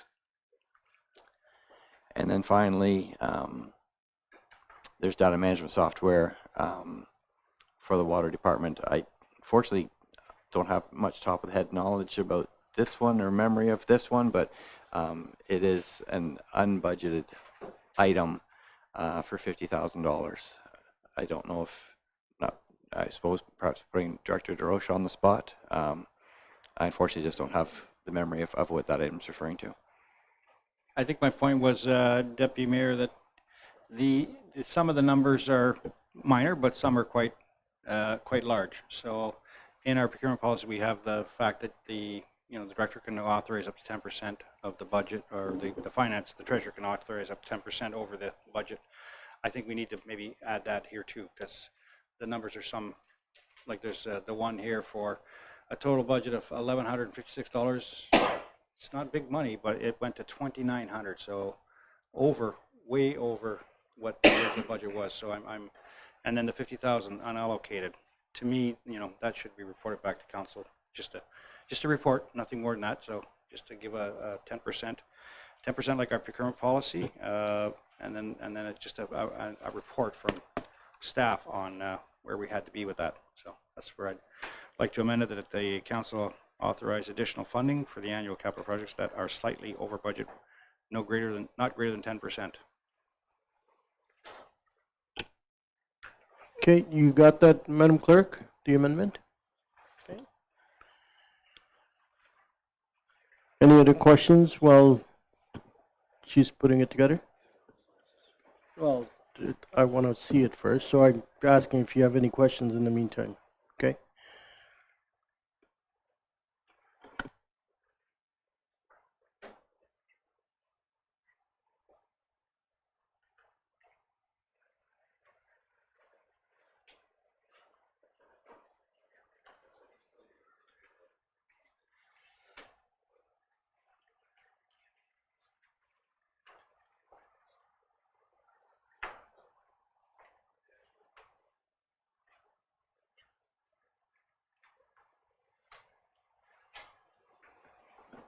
May I actually ask a question while we wait?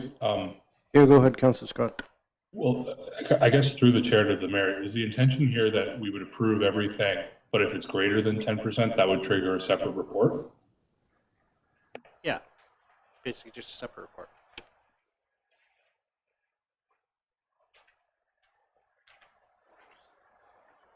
Madam Clerk, you have it?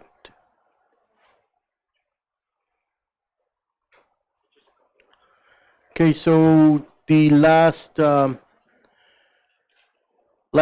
that the council authorize additional funding for annual capital projects that are slightly over budget, no greater than 10%, with such funding to be provided in the same manner as the originally approved budget. Okay, it's moved by Mayor. Can I have a seconder for this, please? Yes, Councilor Dehaney, seconded. Any questions or comments on this amendment? Okay, all in favor?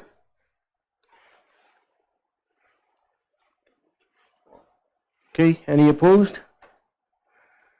Okay, thanks. All right, coming back to the main motion. Any questions or comments?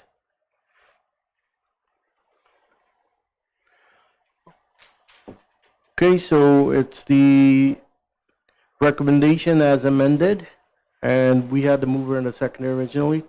Okay, all in favor? Any opposed? Okay, carried. Thank you. All right, moving along. Water financial plan. Recommendation that report FIN 2025-14, titled 2026 to 2031 Water Financial Plan be received, and that council adopt the 2026 to 2031 Water Financial Plan as presented. Mover and a seconder, please. Councilor Ferragini, and a seconder, Councilor Giordano. Any questions or comments? Very good, simple report. Okay, no questions or comments. All in favor? Carried. Thank you. Any opposed? All right. We're doing better timing than previous reports. Okay, recommendation that report GS 2025-04, titled Reinstatement of Gap Lane be received for information. That council endorsed staff's plan to pursue the reinstatement of Gap Lane as an unopened road municipal alliance as outlined in the report. Mover in a second, please. Councilor Daiki, Councilor Verkijk. Any questions or comments? Councilor Daiki, go ahead. Since it sits in Ward 7, I think that that's a very important street, and we have to do whatever we can to work with future development, and it's a good connection to the downtown, moving east and west. So, and I know His Worship James worked hard on it to work with one of the landowners, and it's a very tricky situation, but we got to continue to look at that for the future. That's the only comments I have. Thank you. Good comments. Mayor Leduc. I was just going to comment. I was going to try and move it over to Ward 4 or Ward 6. I mean, if we could, yeah, get it to Ward 7. Okay, thank you, gentlemen. I'm kidding. No, I always start off. See how it's in Ward 7. It's all good. I love kidding with Councilor Daiki. No, it's one that we need to reinstate. I think it was said earlier by Councilor Scott that it blends well into our Holland Street reconstruction project, and I think it's important that we get Gap Lane and open that up, and it gives us an opportunity to actually host potentially more festivals in the downtown core. And I think that's what we need to really look at. If we're going to invest in the downtown, we're going to make it pedestrian friendly and more vibrant down there. Let's bring some more festivities down there and make sure that we, and with this Gap Lane, it gives us that opportunity to actually redirect some traffic. So I think it's a great one, and look forward to getting this done. Thanks. Okay, thank you. Any other comments or questions? Councillor Dyke. Actually, Harper's Ward 6 councillor had his hand up before mine. That's okay. I went to you. Let's go. Okay. With all the improvements that happened on Holland Court and Rotary Park, I hope that in the future, it's kind of cold now, but hopefully in the new year we can do, council can do an opening or some kind of festival or some kind of awareness to that park. It's a hidden park, and hopefully all members of council have the chance to go down there. And it's just across the road from the medical center, but it's an important little park that's a lot of residents use on Derry Street, and I hopefully that, I guess the neighborhood, what I'm trying to say is the neighborhood really appreciates the upgrades to the neighborhood. It's a downtown, but the neighbors that have the condos there, the apartments there, and they walk their dogs, and it's very value added to our downtown. So from the residents, I hear it every day, so I just want to thank everybody. And I think James gave money from his golf course, the golf tournament, and every dollar helped. So it's much improved area.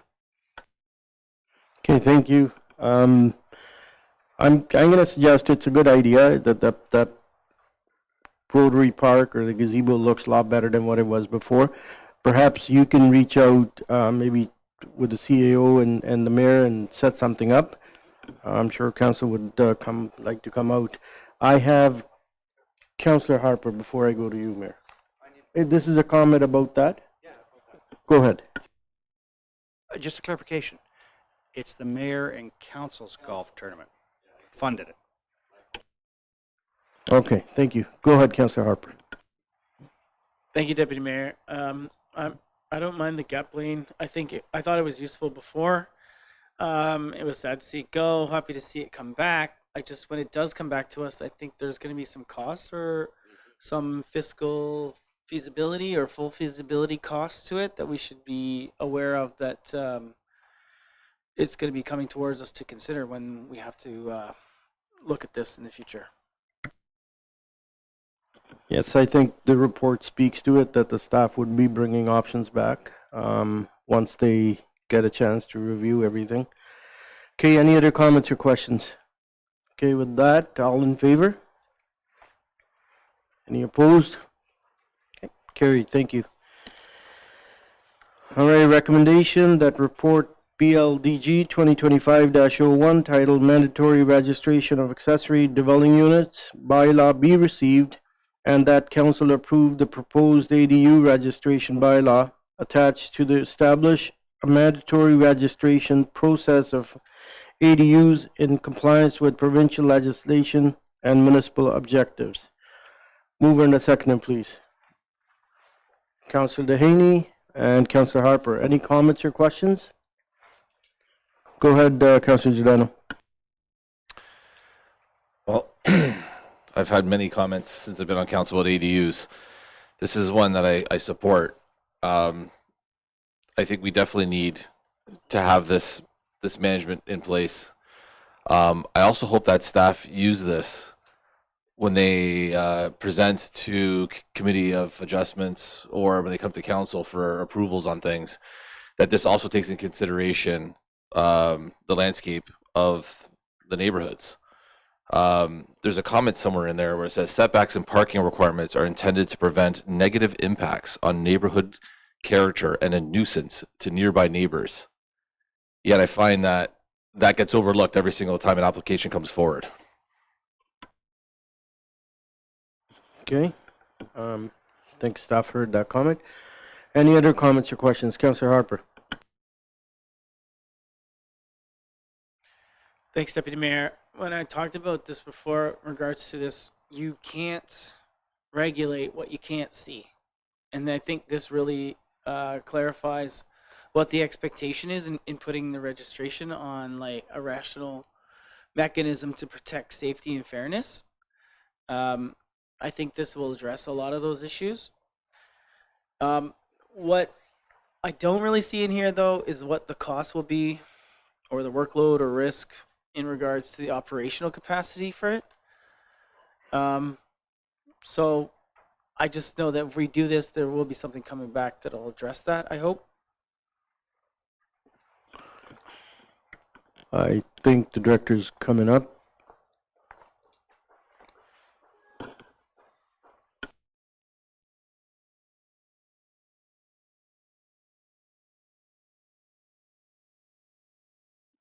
Go ahead, Director Best.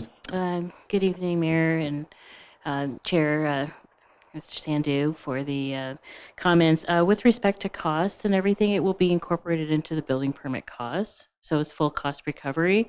And so as soon as they apply for a permit and they're issued a permit, it becomes mandatory. It's already automatically registered. So it doesn't result in any more paperwork for residents to apply. It's already done. And right now we have a voluntary registration right now. And this will replace that as mandatory and be captured within the already workload that building already does. Okay, follow up. How do we plan to capture the mandatory part of that? Do we have a strategy for that? With respect to mandatory, it has to do with when they apply for a building permit to put in an ADU or an accessory dwelling unit. That triggers the whole process for registration. So if they're successful in obtaining a building permit for it, it's automatically registered. So it's a life safety measure. What about the ones that are existing now that are illegal or haven't been registered, or they just go ahead and do it? How do we address that? So that would be something through bylaw enforcement on a complaint basis. Okay, thank you. I have Councillor Daiki and then Councillor Ferrigini. To the director, so other than the building permit fee, there's no other lot levy fee or anything, or any drainage fee. There's no other fees, just the building permit, correct? That's my understanding. It's associated with the whole building permit fee. Okay, thank you. Councillor Ferrigini. And I know it says mandatory registration, and right now we're working on voluntary, but at the same time, I still kind of look at them as the same, because somebody who wants to actually register with the town, they will. Those who don't want to, won't. And they'll only be caught if somebody actually calls them out on it. So in regards to the retroactive ones that was brought up, playing devil's advocate, like they've been there for X amount of years, and I mean, there's a ton of them in Bradford. And they've actually provided affordable housing for a lot of people. And some that have been there for a really long time, great tenants, and they've been paying lower fees. So unless they're actually reported to by the town, we're not proactively looking to see who actually doesn't, who's not already registered. That's correct. So right now, any of the voluntary ones that are already within our register, we'll consider those as part of the mandatory, but we're not going out and seeking other ones.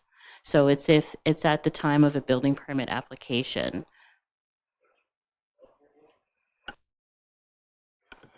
Okay, thank you. Go ahead, Councillor John.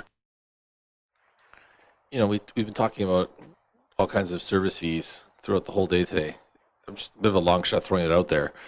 If somebody registers an ADU, how does that affect the let's say the school tax levy, right? If again, we're you know, and in retroactively somebody complains, and I know wastewater is based on usage, right? Water and wastewater. So if they have like 13 people living in a house, they're going to pay more because of the more consumption. But how does that work for the schools?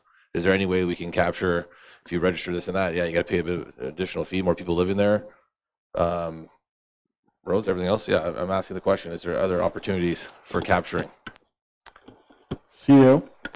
That is captured through the issuance of a building permit, which is all building permits go to MPAC.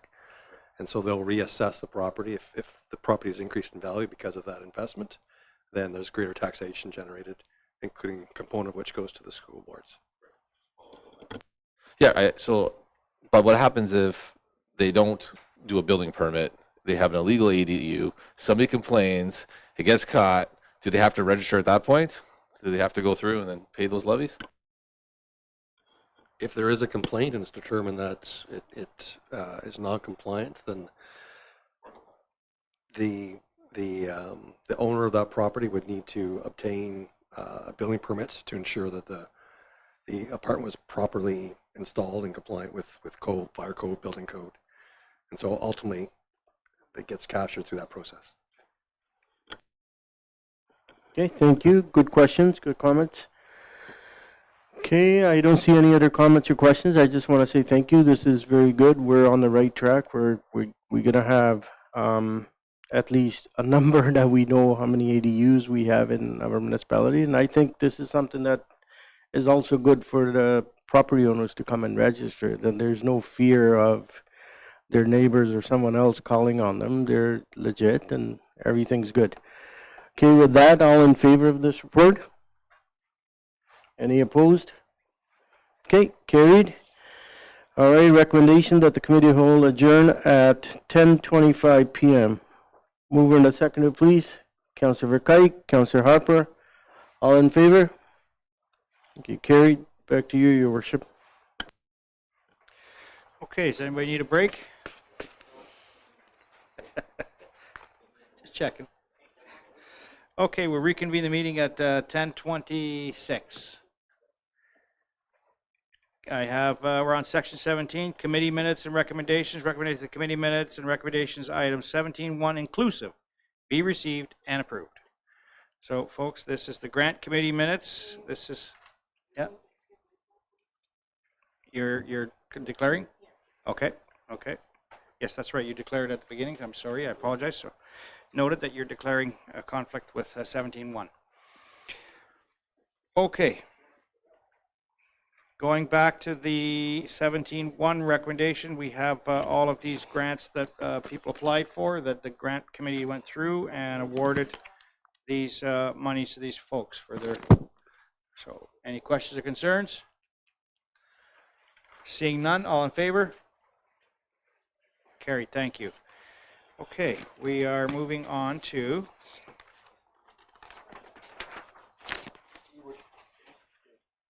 yeah. Didn't I? Oh. Oh, well, I was trying to make it till 11 o'clock. That's why we have to go backwards. Moved by Councillor Sandu, seconded by Councillor Dykey. All in favor? Carried. Just trying to keep people here longer. All right, no new business. We have bylaws. Recommendation that bylaws 2025-109. New business. It should have been in the agenda. You had a staff report you asked for, right? Yeah, I did, but I had it's in between the staff report and sorry. Can we bring new business? Well, you guys are talking. Don't worry about it. Yeah. Okay. Bring it to the table. Thank you very much, and I thank all councils for your part on that. Hang on, I'm going to have the clerk rule here. What is it? New business is generally reserved for when a notice of motion is brought up, but or we want to waive a notice of motion. Yeah, it's not for bringing up new subject matters. No, it's fine. Yeah. Why did you ask for your staff reports?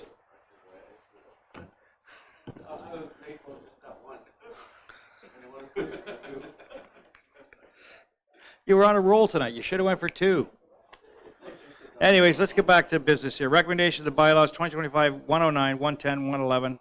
You passed. So 109 is the appointment of Kristen Miller, our new bylaw enforcement officer, the establishment of a part of a highway, public highway, and close and convene a portion of a public highway. So those are 3 bylaws. Any questions or concerns? Mover to seconder, please, for that. Moved by Councillor Harper, seconded by Councillor Ferragini. All in favor? Yeah. I just wanted the one paying attention. All right. Any notice of motions tonight? Councillor Verkuyk. Yes, I have a notice of motion for the next meeting regarding strong mayor powers. Excellent. Dun, dun, dun. Okay. General announcements. Let's move to announcements.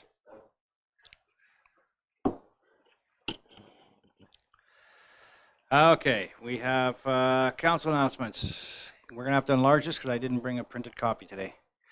Thank you. Proclamations and flag raisings. Talk to a Stranger Week is November 24th to the 30th. Proclamation only. We also have International Day for Elimination of Violence Against Women on November 25th. A flag raising on November 24th at 10 a.m. at the Courthouse Courtyard, 57 Hall Street East. Christian Heritage Month, December 2025. Flag raising on December 6th at 3 p.m. at the Courthouse at 57 Hall Street East. Next slide. Up and coming events, we have the Community Access Networking Meeting. We have our Ward 3 Councillor Verkuyk. It is Saturday, November 22nd, 10 a.m. to 12 p.m. at the Bond Head United Church, 4221 Simcoe County Road 88. Come and join myself, Deputy Mayor, and Ward Councillor Ben Verkuyk for a CAN meeting. Next slide. Other events and campaigns. So we have the winter parking restriction. There's no on-street parking between 2 a.m. and 6 a.m. and between 3 a.m. and 6 a.m. in the downtown area of Bradford, in effect coming December 1st to April 1st. We also have toys for tickets. So from December 1st to the 14th, if you happen to receive a ticket for overnight on-street parking, you can pay for your ticket through the town's Toys for Tickets campaign. All toys will be donated to WOW Living and Out of the Cold Cafe. We also have coming Snow Much Fun. Celebrate the winter season with the town at the Snow Much Fun event, which is Friday, December 5th, 6 to 8:30 at the Bradford Leisure Center. There is all sorts of fun and activities for kids. Come and join us for Snow Much Fun. We also, other events and campaigns, we are going right now with Movember, the global movement and charity that raises awareness for funds for men's health and encourages people to grow mustaches during November, and there's a few of us that are doing that right now. Can't wait to get rid of mine at the end of the month. And the movement focuses on tackling mental health and suicide prevention, prostate cancer, and testicle cancer. We also have Respect the Space, no parking. Accessible Parking Blitz. So we're doing that the month of November. Bylaw Enforcement Division will be out launching its annual Accessible Parking Blitz. This year's theme is Respect the Space, no permit, no parking. So reminding everyone that accessible spaces are for those who truly need them. Over the next month, our enforcement officers will conduct routine patrols around town to ensure that valid permits are displayed. We also have a Helping Hands Food Bank holiday fundraiser. Enjoy the festivities, cocktail reception, a delicious spread from Brick and Fire, and a night filled with good company, all for a vital cause. It's on December 3rd, 7 to 9 p.m. at the Brick and Fire, 300 Holland Street. If you want to register, you can go to bradfordfoodbank.ca/fundraiser 2025. Next slide. And we have coming up budget deliberations on November 26th and 27th. They'll be right here at the Zima Room and it starts at 9 a.m. on the 26th. Council will be here for 2 days deliberating our budget for 2026. So come join us if you'd like on November 26th and 27th. And you can see us on YouTube, www.youtube.com for the town of Bradford Gwillimbury also. So it'll be on YouTube. Okay, and that's it for our announcements. Right. Yep. Okay. Neat. County Council update. You have any update for County Council? Sure, why not? Take this to 11 o'clock. County Council, sitting as Committee of the Whole, reviewed options by staff for the budget and approved one of the options that the increase is 3.5. It's supposed to come back next week on Tuesday at Council to vote on it for a final budget vote. Council also voted on the Barry's annexation proposal and supported the community lands for Springwater and Ormodonte going over to Barry, but did not support the employment lands. They passed a conditional recommendation. And then there was a Newcomers Recognitions Award hosted by Simcoe County and about recognizing 150 partners, which is good news. And I think, I'm not sure, there was one name there that might be from Bradford. That's all I have. Thank you. Yes, thank you, Deputy Mayor. Yeah, it's a good event, the newcomers event, and this year I couldn't make it. I was with my grandchildren, but I know that there was a person there, my grandson's piano instructor, so I ended up missing it, and it's too bad, but it's a good event. Lots of newcomers, and it's a great, wonderful event to welcome into our communities. Okay, we'll move on to confirmed proceedings. We'll get out here early tonight. Recommendation that bylaw 2025-112, a bylaw to confirm proceedings of the regular council and committee of whole meeting dated November 18, 2025 be enacted. Moved by Councillor Harper, seconded by Councillor Giordano. All in favor? And we have adjournment. Recommendation that the meeting hereby adjourn at 10:35. Moved by Deputy Mayor, seconded by Councillor Verkuyk. All in favor? Carried. Have a good night, everyone. Thank you for joining us.